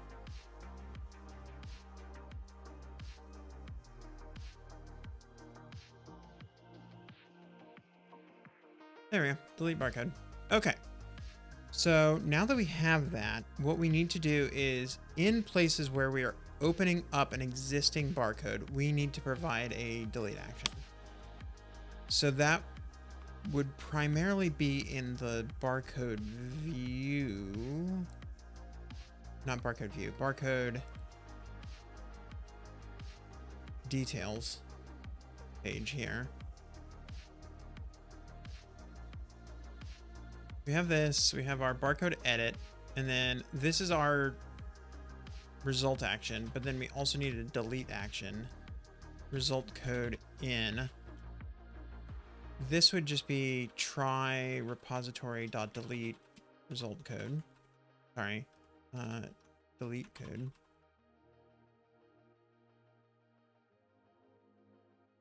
And then we probably do catch all of this. And yes, it's like, hang on. This thing that you said is a lie. Yes, you're right. It's true. Barcode repository has no member. Delete. Well, why don't we do something about that? At main actor func delete code throws. It's everything's got to throw, right?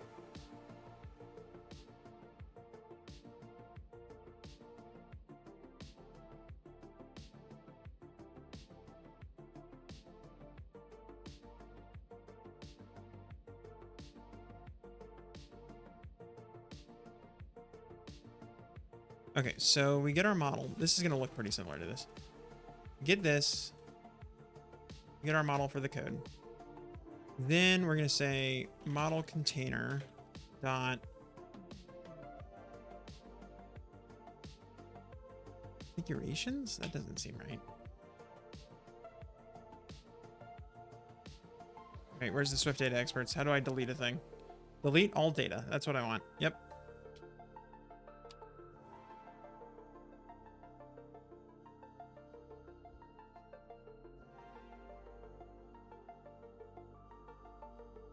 How do I delete an item from Swift data?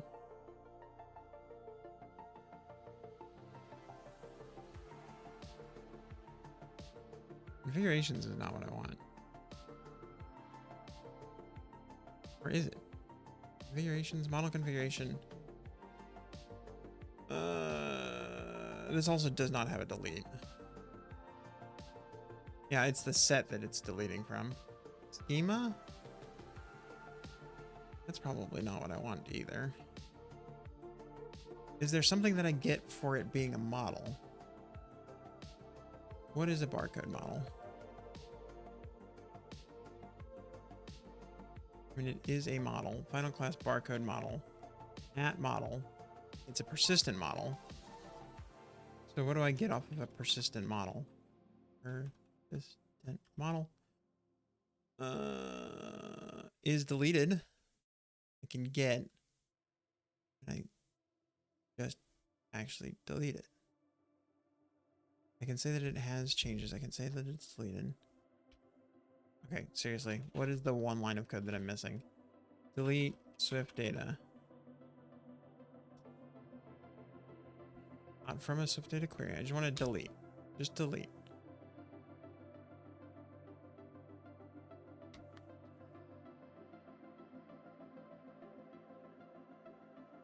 Model context dot delete book. Okay, so it's on the model context itself. I don't have the model context. I have the model container.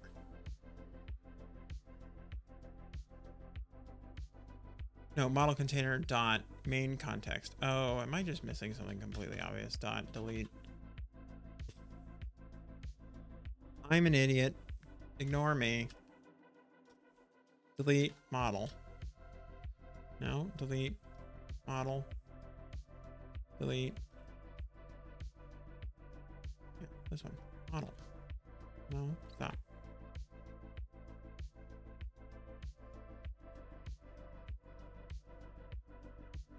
When the context next commits its changes, Swift data removes the model from the persistent storage.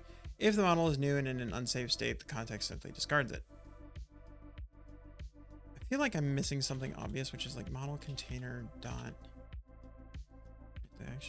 action, main context dot transaction. I feel like I should be able to do this. And this just always saves, which I think is what it's for. Runs the provided closure, and once it finishes, writes any pending inserts, changes, and deletes the persistent storage. This is really what I should be doing. I've been doing this slightly dumb the entire time. That's fine. This is all I want to do. This. Yeah, that's all I really want. And then I say try watcher dot update subscribers with codes.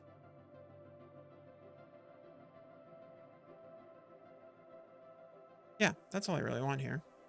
And then let's go to the preview repository, which does absolutely nothing for this. Doesn't even need to be marked as throws. It just needs to do nothing. Hurrah. Okay. So that should be our model class. We might run into a couple of different issues because We have, I think, a bunch of duplicates in here right now, which we eventually need to make sure you can't do.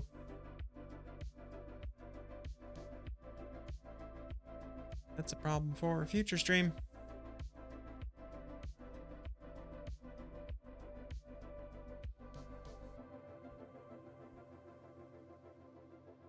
Yeah, see how it's complaining about that ID. It went by real quick, but like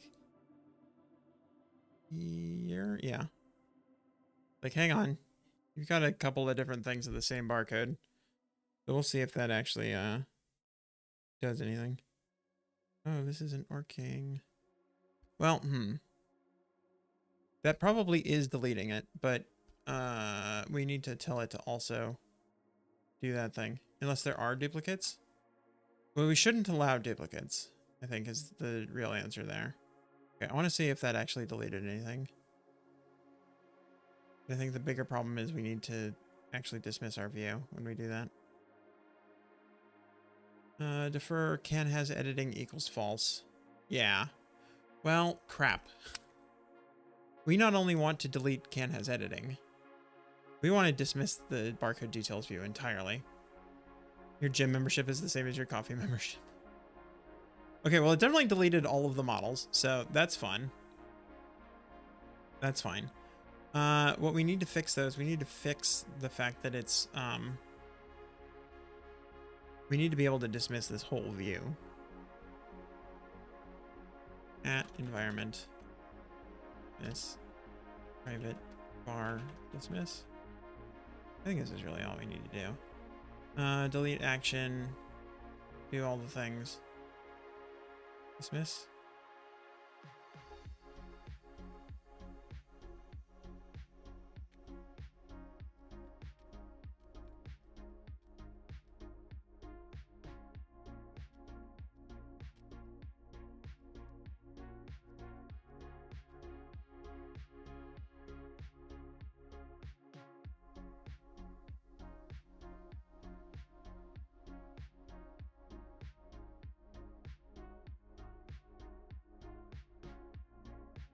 Edit. Delete. Hey, look at that. Ship it. Where by ship it, I mean don't ship it quite yet, but like commit that. And then don't commit it directly to the release branch. That's a bad idea.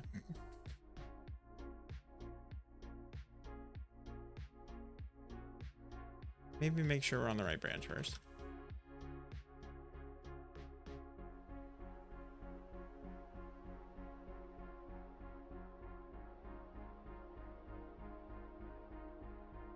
All right, let's try this one last time.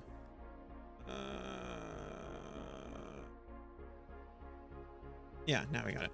Okay. Add, delete to barcode details.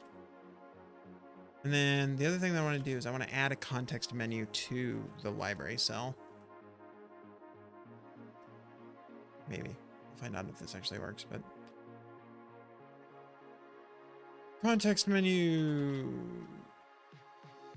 Menu items. No preview. We don't need a preview. Ooh, I mean a preview would be nice, but we'll deal with that in a minute. Let's see what this does. Why do they just have text? That seems like a weird thing to default to, but who knows? Also, I'm going to need to add my barcode back.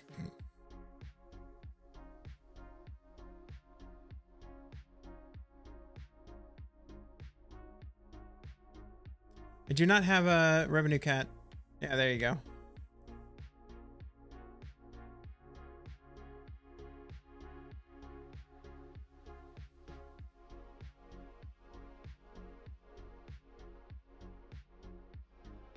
I probably should have like an actual thing about the app that I'm really building here now, shouldn't I? By this point. Why are you not picking up this barcode? It did, it just didn't dismiss. Okay, well that's a bug. Good times.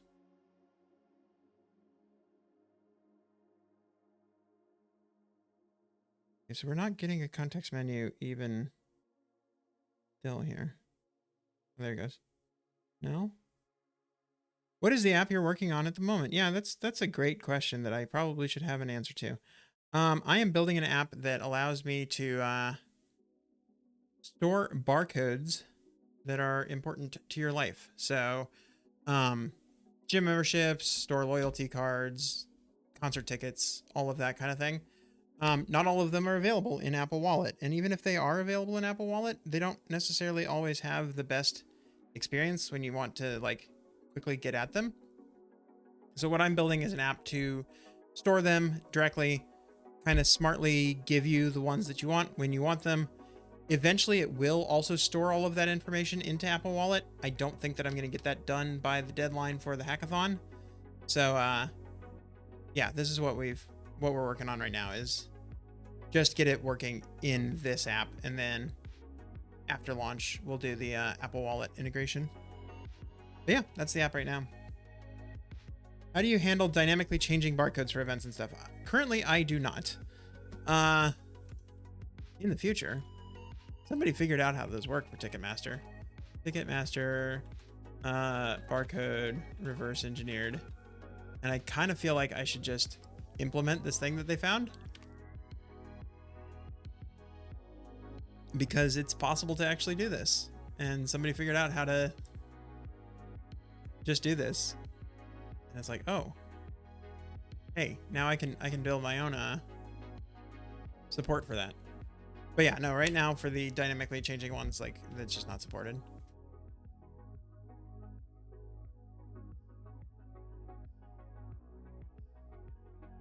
But it would be really funny to get that working.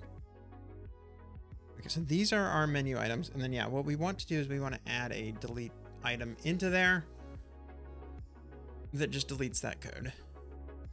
And then updates our value. That's going to be fun. No, because, yeah, that'll be fine, actually. All we need to do is just call delete. Yeah, this is actually not going to be too problematic at all.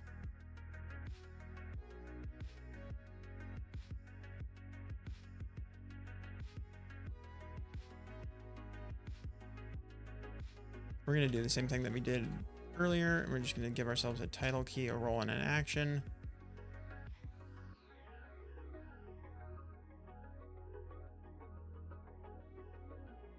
Yeah, I think this is yeah, okay.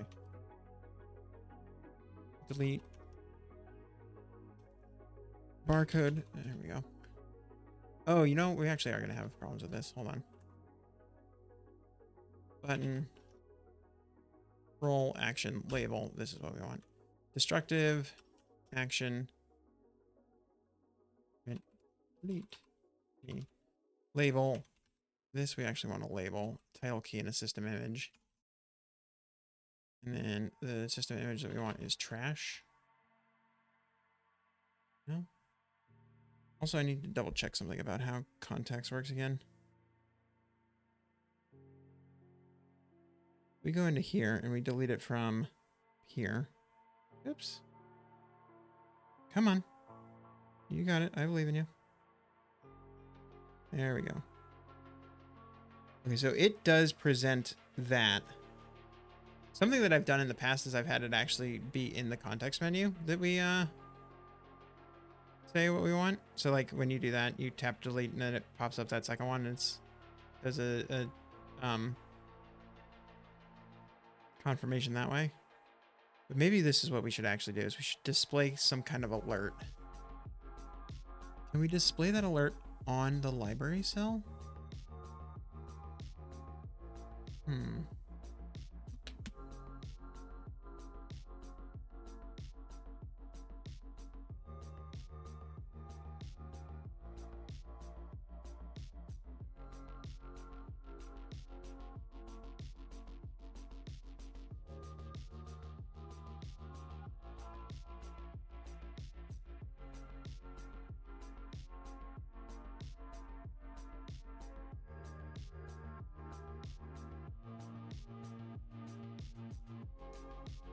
That's weird that the title key that they have there is like a full sentence. Are you sure you want to delete the card for John Appleseed?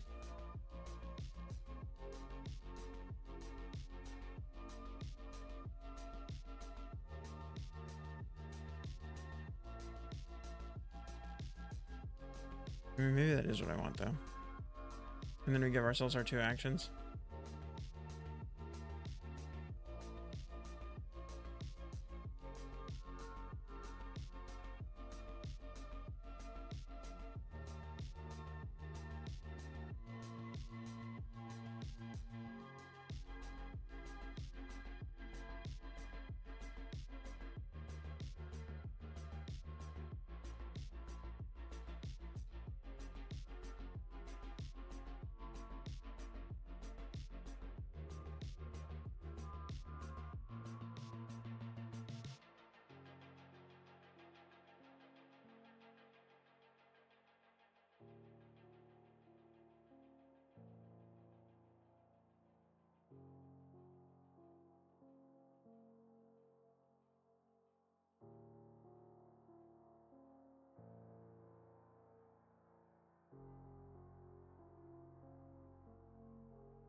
Oh, this is the other thing that I need is I need a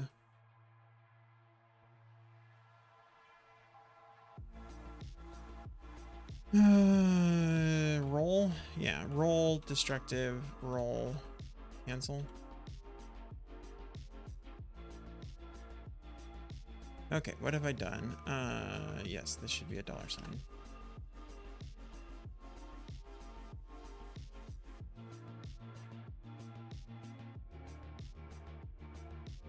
All right, let's try that. Yes, we will move all of these buttons. Calm down. You just need a minute.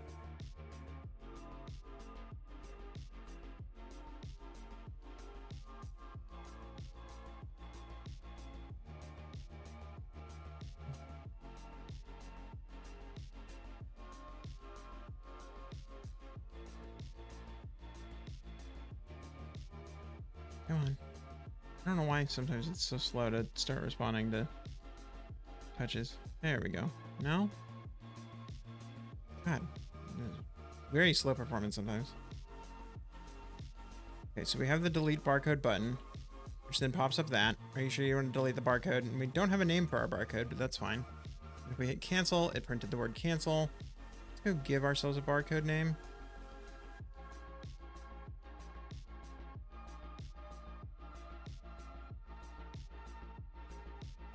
Now if we do this, delete barcode. Are you sure you want to delete the barcode? My barcode. Delete barcode. It prints the word delete. Perfect. Okay, I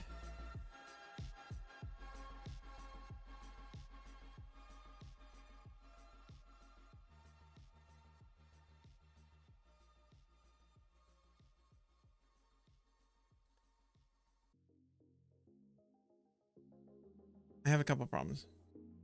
First, I don't know, it's very subtle, but it annoys me. Why is there that weird square container around it? Swift UI, context menu, container shape. Can I change that?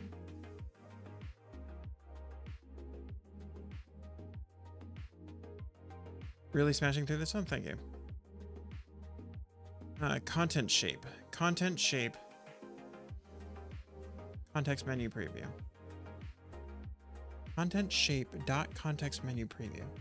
Okay, maybe that's what I want. Content shape, but it's not really context menu preview though, is it? I guess it is.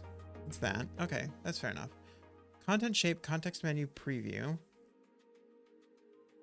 But then not a bubble right location. I basically just want a rounded rectangle in here. Corner radius 15, something like that. Where's our library code background? Yeah, code background, corner radius. We're just gonna hard code it to 14 right now and see what happens. Does that fix it?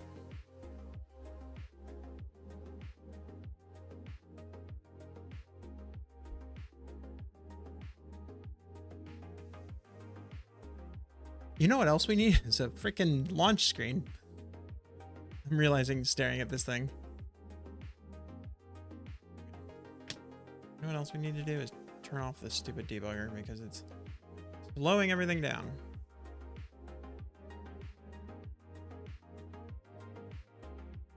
Look at how much faster good goes when we don't do that. Okay. Hey, look at that. Now we don't have those weird pointy bits on the thing. Is that a very subtle thing that nobody actually would have complained about? Probably. Did it irritate the heck out of me? Yes. Are you sure you want to delete the barcode in my barcode? Yes. Okay. If you can get the SwiftUI launch screen working first time, I'm not even going to try.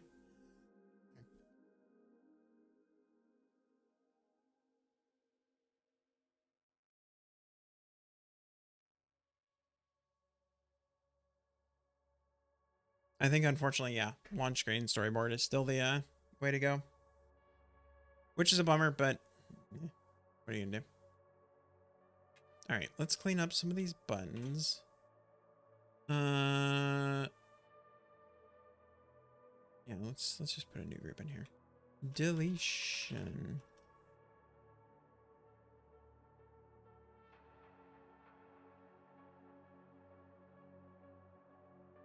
We're going to need our resources. Yeah, let's start with this while they're all still in the same file. Oh. Navigation title for the main library. Yeah. Delete menu item dot title. Delete barcode. Space in there. The menu, the title of the menu item to delete a barcode.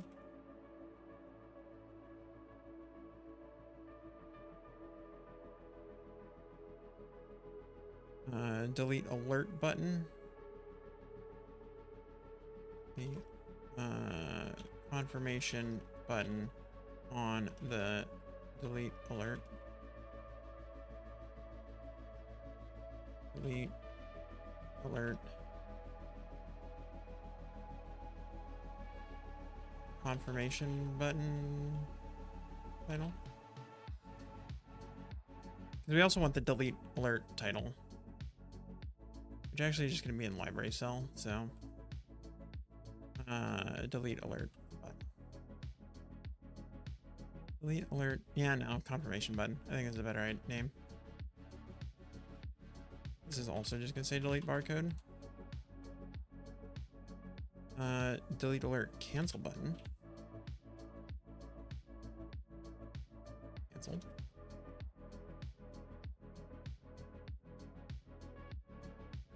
And then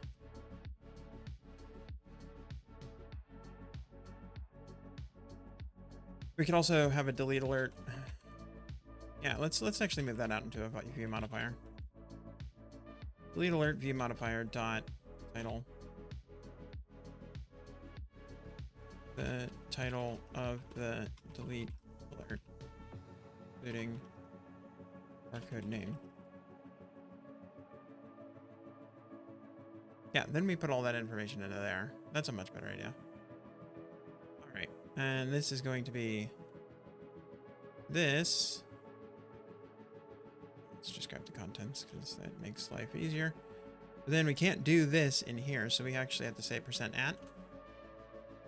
Are you sure you want to delete the barcode %at? Okay. Boop, boop, boop, boop, boop, boop.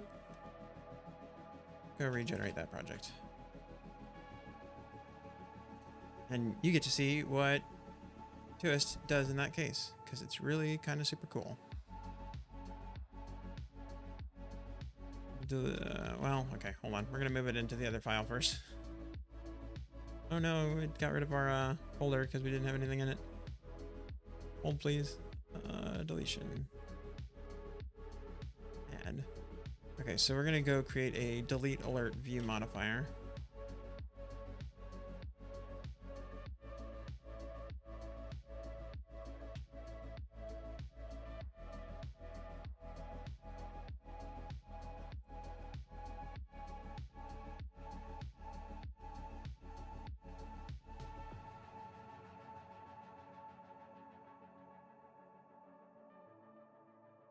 All right. Now we get to see the thing that we did. Struct. No, not struct. Private type alias strings equals.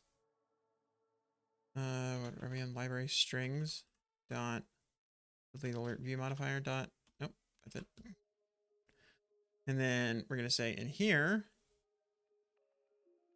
strings dot title, and then it just takes in a value. And what we say here is, well, code.name, but we don't have our code, so hold on. Private let code private let is presented. Nope. At binding private var is presented. Cool. What else do we need in here? Probably a delete action, right? Let's move that up there. Private let delete action code to void.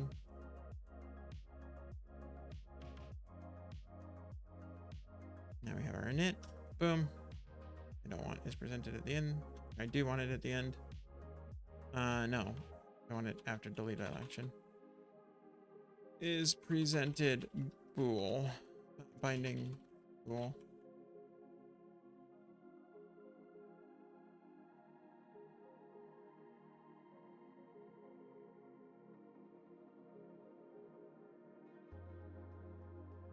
All right.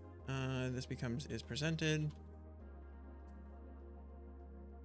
Sweet. All right. So then what we need here is alert. Nope. We haven't actually defined that yet. Hold on. Extension view.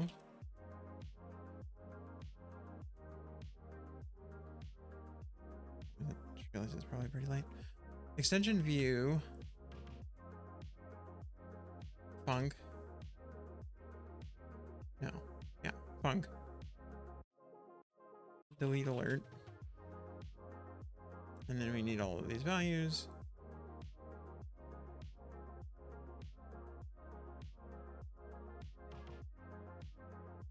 Returns a modified view, modified content, self, delete alert view modifier.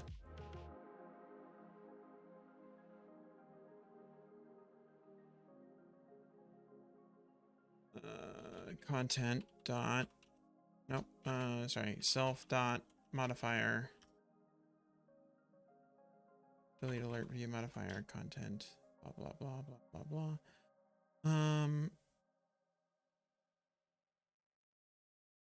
Code. Yeah, we should pass all of these in is presented. Delete action. I'm also realizing something. Maybe isn't as important as we're just gonna go on a little bit of a thing here. Okay, modified content is a struct. But does it conform to view? Can I just make this return some view is my question.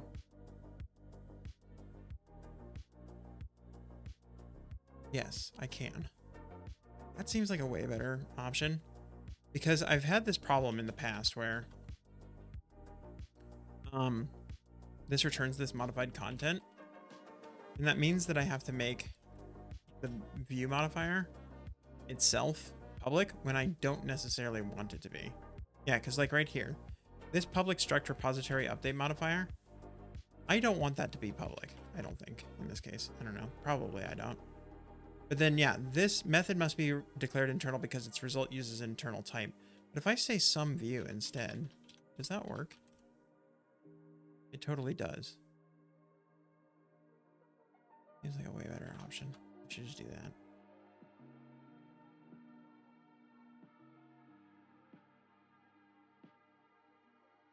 And Anyway, that was a side tangent, but I realized that I could probably do that. Doesn't matter here because this is only ever used internally, but it's good to know. Delete alert. Code is presented, is showing delete alert, and our action is this, which we gotta find in the other thing. That's fine. Where do we put that? We put that in barcode details. We just say do try repository delete, otherwise we error handle. We don't have our error handling in here. It's okay.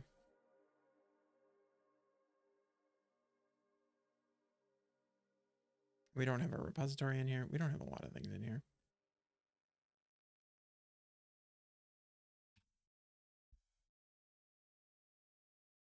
Okay. Does library certainly knows about persistence.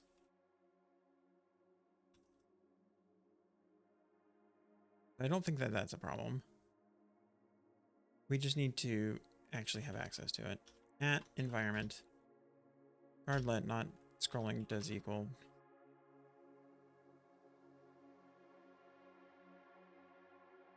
This is what I get for allowing you people to name things. Okay, and then do I have my error handler? I don't have an error handler in here like this, yeah. Error handler should just be provided.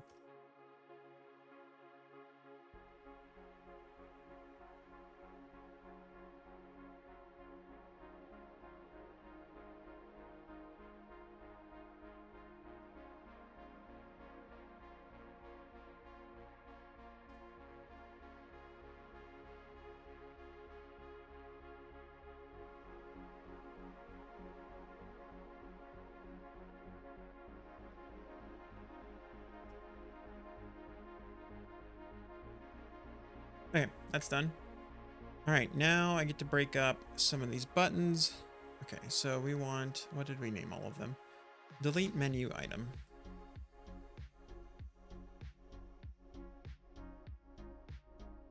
I don't know why I always want to spell delete, D-L-E-E-T-E. Also, I copy pasted it, so there's no reason for me to be typing it anyway.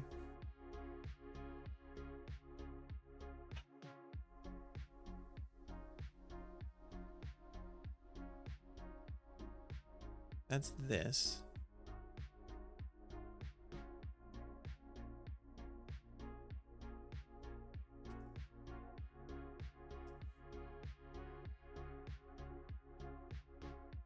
And then in this case, what we're going to need is we're going to need private let, no, at binding private var is showing delete alert.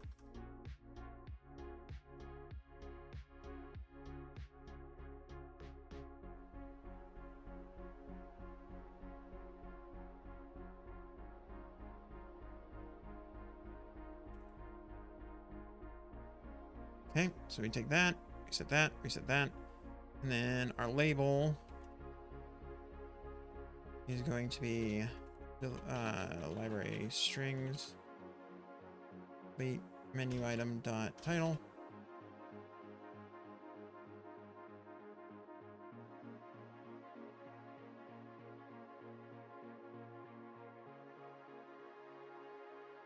That's all happy. So now we come back into here, and this is our delete menu item is showing delete alert, is showing delete alert. Perfect. And then now we go into our delete alert view modifier. Honestly, you know what? I'm realizing we should just not break up those other ones. That's kind of dumb. Okay, so this is not doing anything. We have no action on cancel. What we do have is going to be, here's what we're doing. Confirm button title.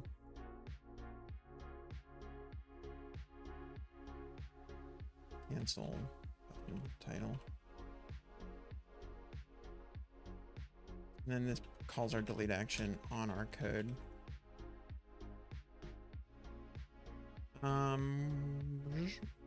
Yeah, let's go regenerate this. There's no reason for us to have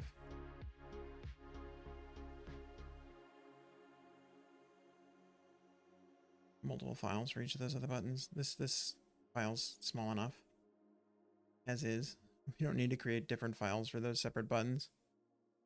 Okay, and then this is now strings.cancel button title. Yeah, look at that. Strings.confirm button title. Okay, so now, if all goes according to plan,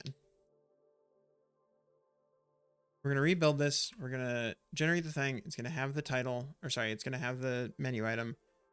Tap the menu item. It's going to give us the confirmation dialog. We're going to tap the confirmation dialog. The thing's going to be deleted. Ship it. Also turn off the thing because running slow again.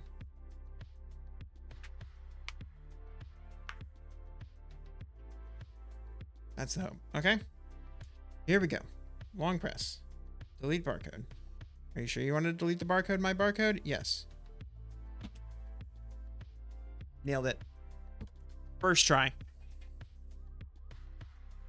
All right, let's do a quick, make sure that it actually persisted that information, which it should have, but look at that. Look at that. Look at that. Git, push, commit first, then push. Add, delete menu item to library. Push it up. Build it.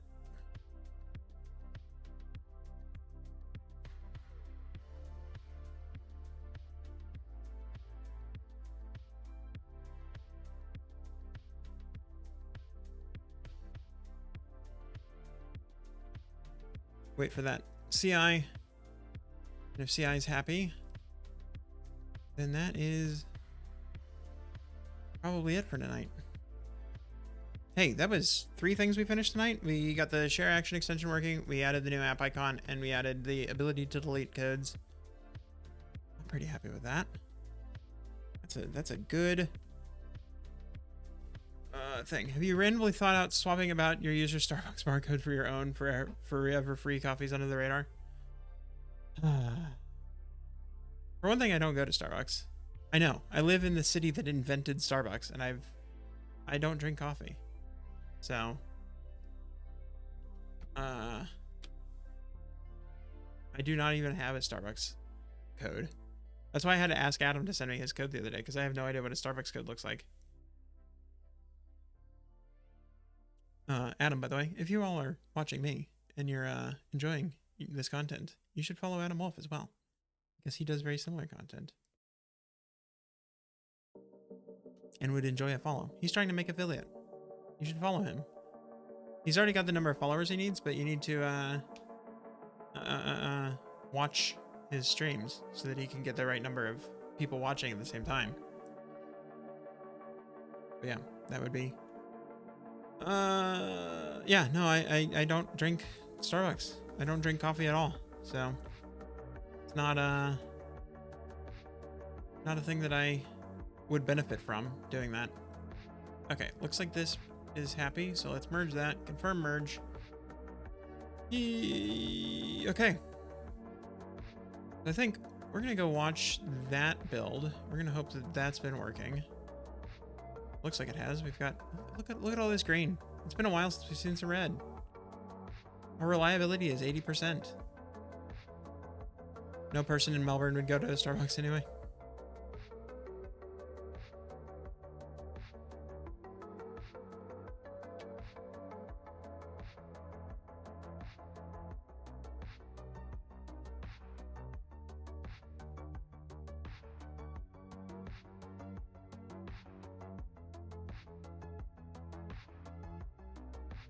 So yeah, my hope is we get this built. That gets pushed up. We ship a new version of the alpha tonight. That includes what have we added since the last time we released an update? Because I think we also have telemetry deck error handling since the last time that we did an update, which is not really useful. I mean, it's useful in that, yeah, because the last time that we went out, Adam was like, hey, I tried importing this code and it like seems to detect it, but it didn't tell me anything. And it's like, oh yeah, well, we don't actually support that kind. And so what we need to do is we need to tell the user, hey, by the way, we don't support this kind of barcode yet. I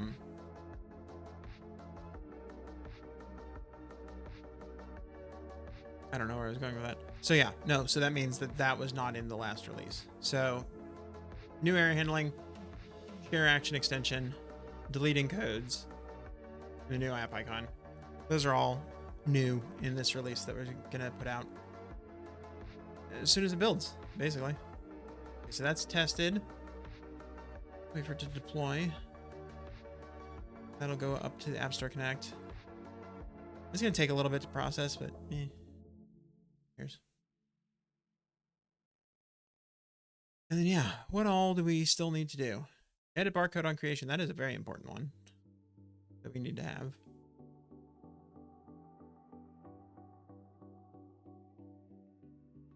Oh, where that goes. I click this. It should add to today. Yeah, there we go. We'll do that tomorrow. I mean, I actually get to work on stuff tomorrow, unlike today. I got a little bit of work done very early today, like before I went to bed on the website, but did not get any time to work on the apps at all today.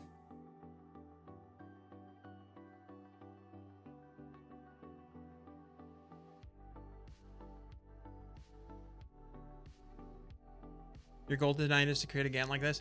Yeah, somebody asked me the other day, they're like, does anybody have an idea for like a nice Gantt chart maker? And I was like, actually the GitHub projects one is pretty nice.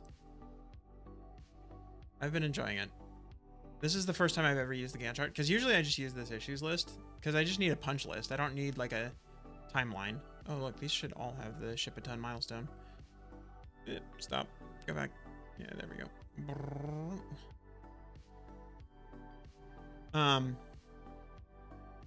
Yeah, normally I just have like a punch list like this, and that's all I really care about because I don't have a deadline. But then in this case, yeah, no, having the Gantt chart is really nice to figure out if I'm gonna make it in time.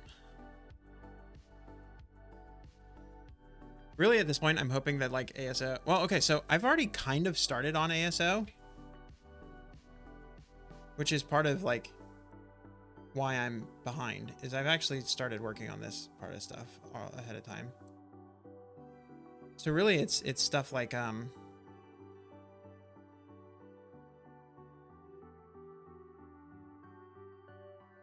I don't know what I'm saying. It's fine.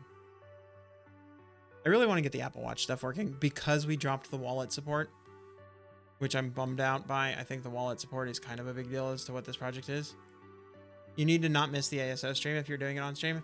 The work that I've done so far has not been on stream, but I should actually stream it because I found some pretty cool stuff. Specifically, you know what's great at like helping figure this kind of stuff out? Here, hold on. Secret mode.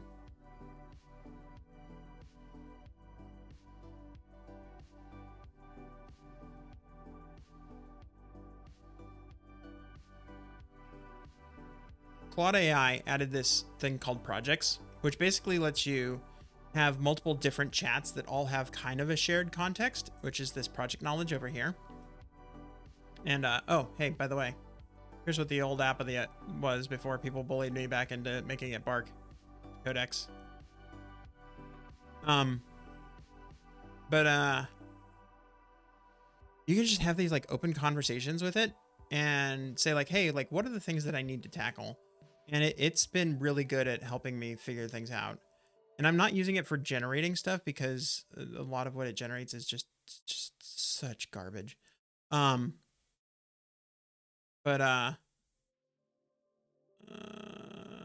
something like this, yeah, it's like, oh, why won't it scroll? There we go. Simplify your digital life with Bark, the ultimate barcode and QR organizer. Is like, okay, this is terrible. I'm gonna write my own text here. But it is helping me like figure out what are the things that you should have on these kinds of pages and what are the things that are important. And so it's helping provide a structure that then I'm actually building on. And it lets me have these like long conversations about like, what do I actually need to go build? Then if I go back into here, like it'll store this kind of stuff. So this was the big one. Like I had this giant conversation about like, hey, you know, like I'm launching this app. Here's some of the features that it's going to have. What do we need to do? And it's like, oh, here's like the main things you need to focus on. And then I was like, okay, like let's discuss what each of these means and then save like a strategy for each of these points. So like, hey, here's what you need to deal with ASO. And it's like, okay, can you tell me, like, can you save that? And so then we have here, and then in the future, I can go start an entirely new conversation and be like, hey, remember that ASO strategy you gave me? Let's work on that now. And so, yeah, I've been finding this really, really useful for like providing a structure to the work that I'm trying to do. And yeah, it's bad at actually doing the work, but that's okay. I like doing the work. I just need it to tell me like, what am I forgetting? What am I working on? What should I do? Yeah, like what kinds of questions should you tackle in an FAQ? Because like I've never done an FAQ on one of my pages. Like what kinds of things should I tackle? And it's like, oh, here's like some of the things that you might want to talk about. And then I can rewrite those on my own and I can write my answers on my own. But at least it's telling me like, you should have an FAQ on your landing page. And like, I should have an FAQ on my landing page. If you look at the Black Highlighter website, it certainly doesn't have that. It's just done at this point. But if you go look at a lot of successful apps landing pages, they all have FAQs on the bottom. Anyway, that was where I've been going with that. Let's see if this deploy finished. I believe it is a pro subscription. And I think I subscribed to it to get that. Or at least once I started doing it.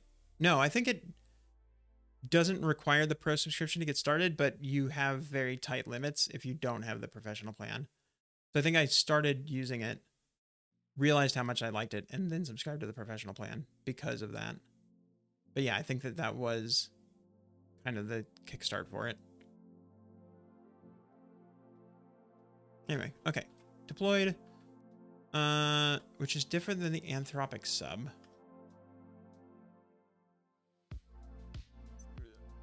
I don't know. I don't know what the Anthropic sub is.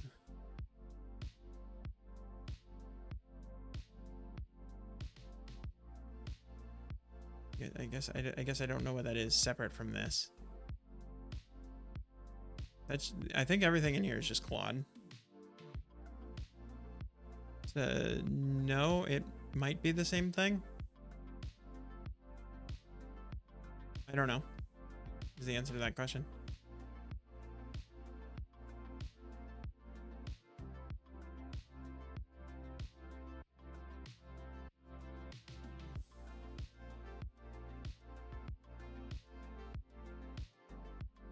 Okay, test flight. That's what we're trying to do here. Oh, this is another thing that I know I need to fix. Okay, build 91. Yeah. You were using their Anthropic API with their pricing. They are the same company, but Claude is the chatbot and Anthropic is the API.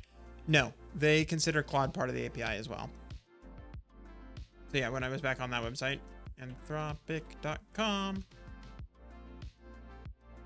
Yeah, no, this all here with the API. I mean, yes, the billing for the API is separate from the professional plan, but the billing for the API is just like per use, whereas the like per usage, but the what am I trying to say? The Claude like the Claude front end is like a monthly fixed amount. You don't have a usage plan there. Right. None of the algorithms mentioned above. And yes, I do need to update that on my thing. Groups, Alpha Flight. Okay, what did we add? Better error handling for barcode scanning.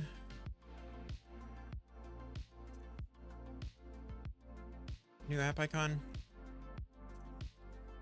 Share extension for importing from other apps.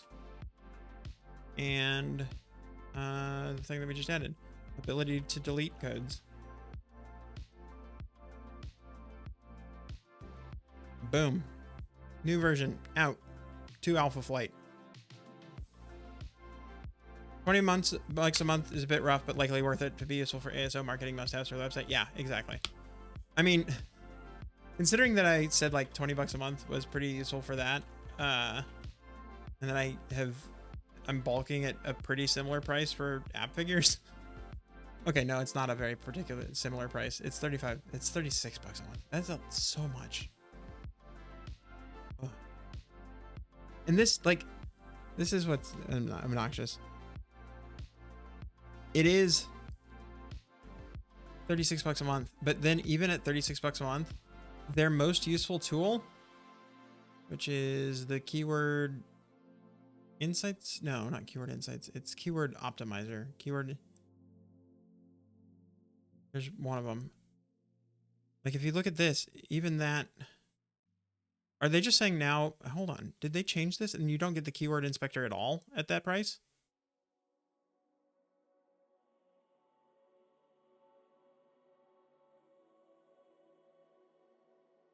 I swear that when we were looking at this just the other day,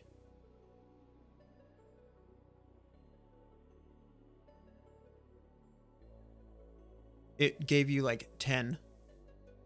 I'm going to turn off Noir for a second.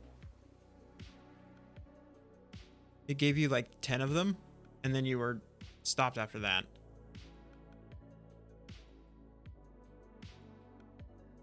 Do the vlogs. No, because I don't think I was doing this on stream. I think that I was complaining about it in Discord. But yeah, I think it is that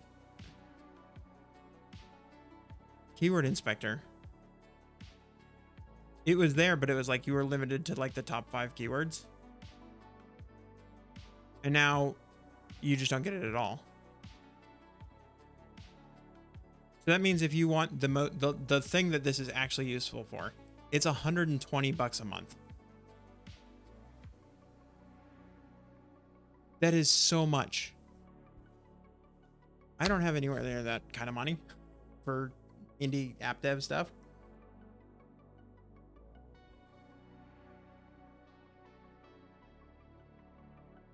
Keyword popularity and competitiveness stores. 100 bucks a month for any subscription is wild. Yeah. I mean, I get it. It's for like a business thing, but I am not a business this big. Yeah. Like these folks started with a smart tool too. Fender, Slack. I have no idea what Cybo is. Epic Games, Trello. Yeah. I'm not those companies. Ariel, come on. You're killing us. Free plan though. It's up to 5 apps, but it is very, very limited. I mean, this is the free plan over here. This doesn't even have your keyword rank tracking.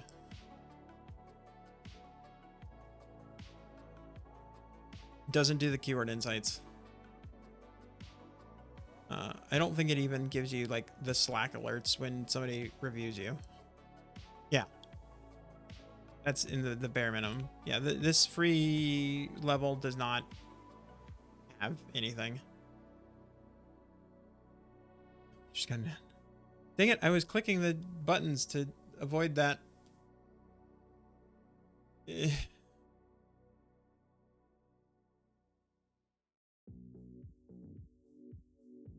But yeah, this is... I'll wait for you to come back to complain some more. Yeah, the free plan is very limited.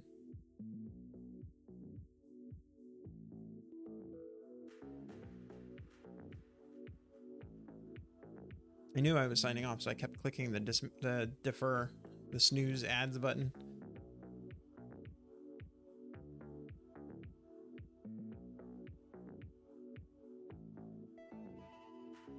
Yeah, like what do I get with this free thing? I get to see my own revenue tracking, which is not nothing, but it certainly is not any of the things that they actually are important. It's really, man, The fact that that keyword inspector is now limited to the optimized level. Woof.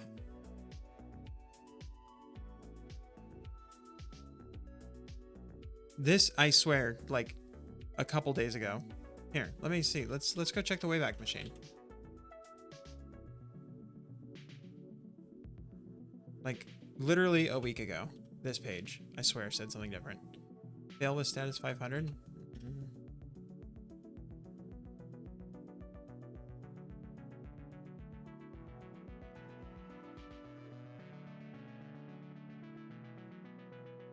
There we go. Nothing to do with keywords in free. Yeah. Okay, so it looks like their last one was February 23rd. It's been a minute.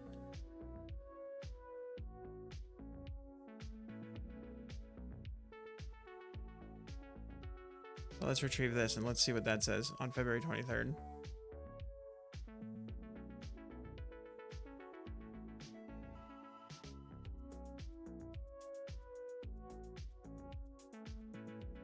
No? Okay, so this also doesn't have that. February 23rd. Okay, maybe I was wrong. I could have sworn I remember seeing something that was like, it had a check mark on something, and it said like, yes, but only 10 results or something.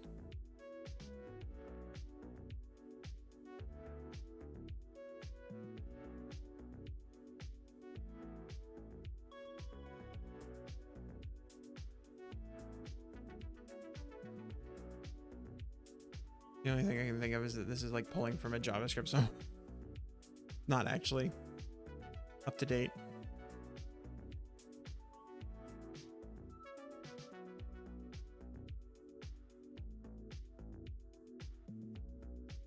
JavaScript depended by Wayback Machine. Yeah. Okay, so no, I guess that I could have sworn that I saw something just the other day when I was looking at this that had that was there. But it said like limited snapshot. I mean, there was something down further that said limited snapshot. Or no, am I just entirely wrong?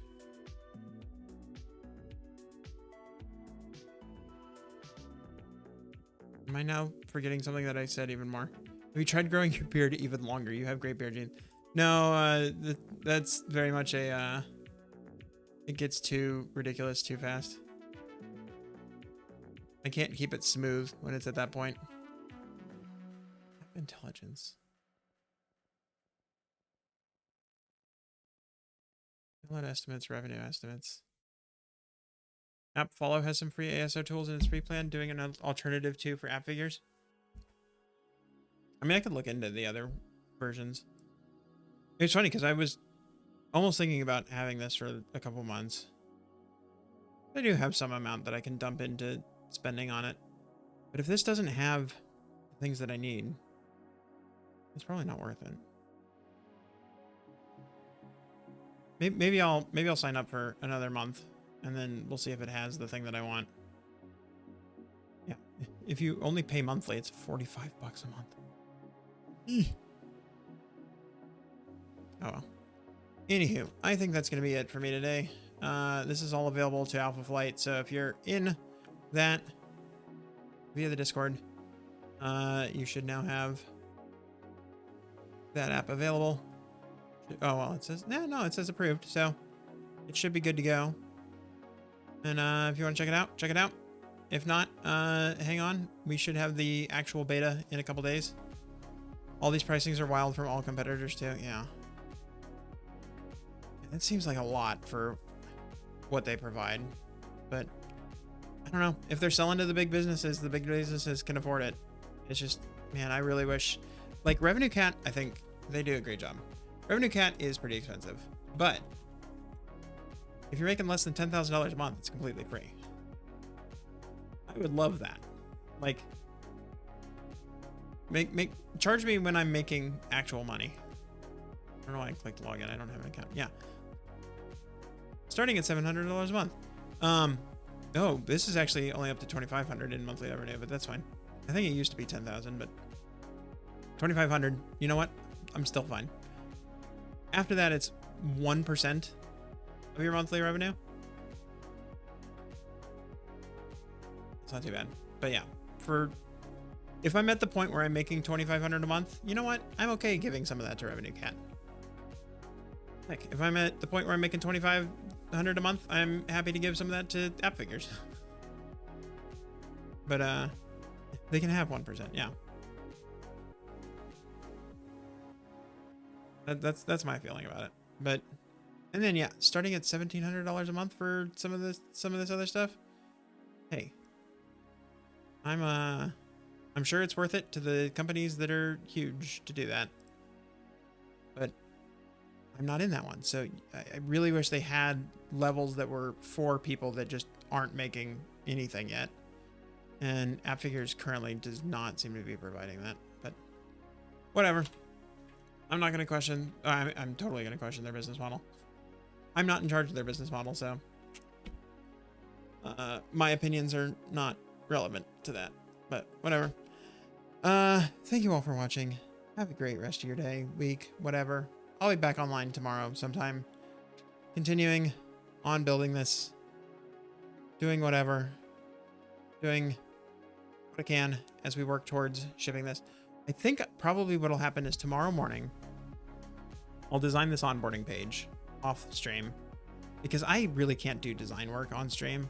And that's the one thing that I can't do on stream is like actually designing something. But I'll do the design work off stream for the onboarding, and then we'll probably do that on stream. We'll go build it out. And then yeah, some of the rest of the stuff, get it out the door, have it ready, and be good to go. So thank you all for watching. Have a great next 24 hours. I don't know. See y'all later. Good night.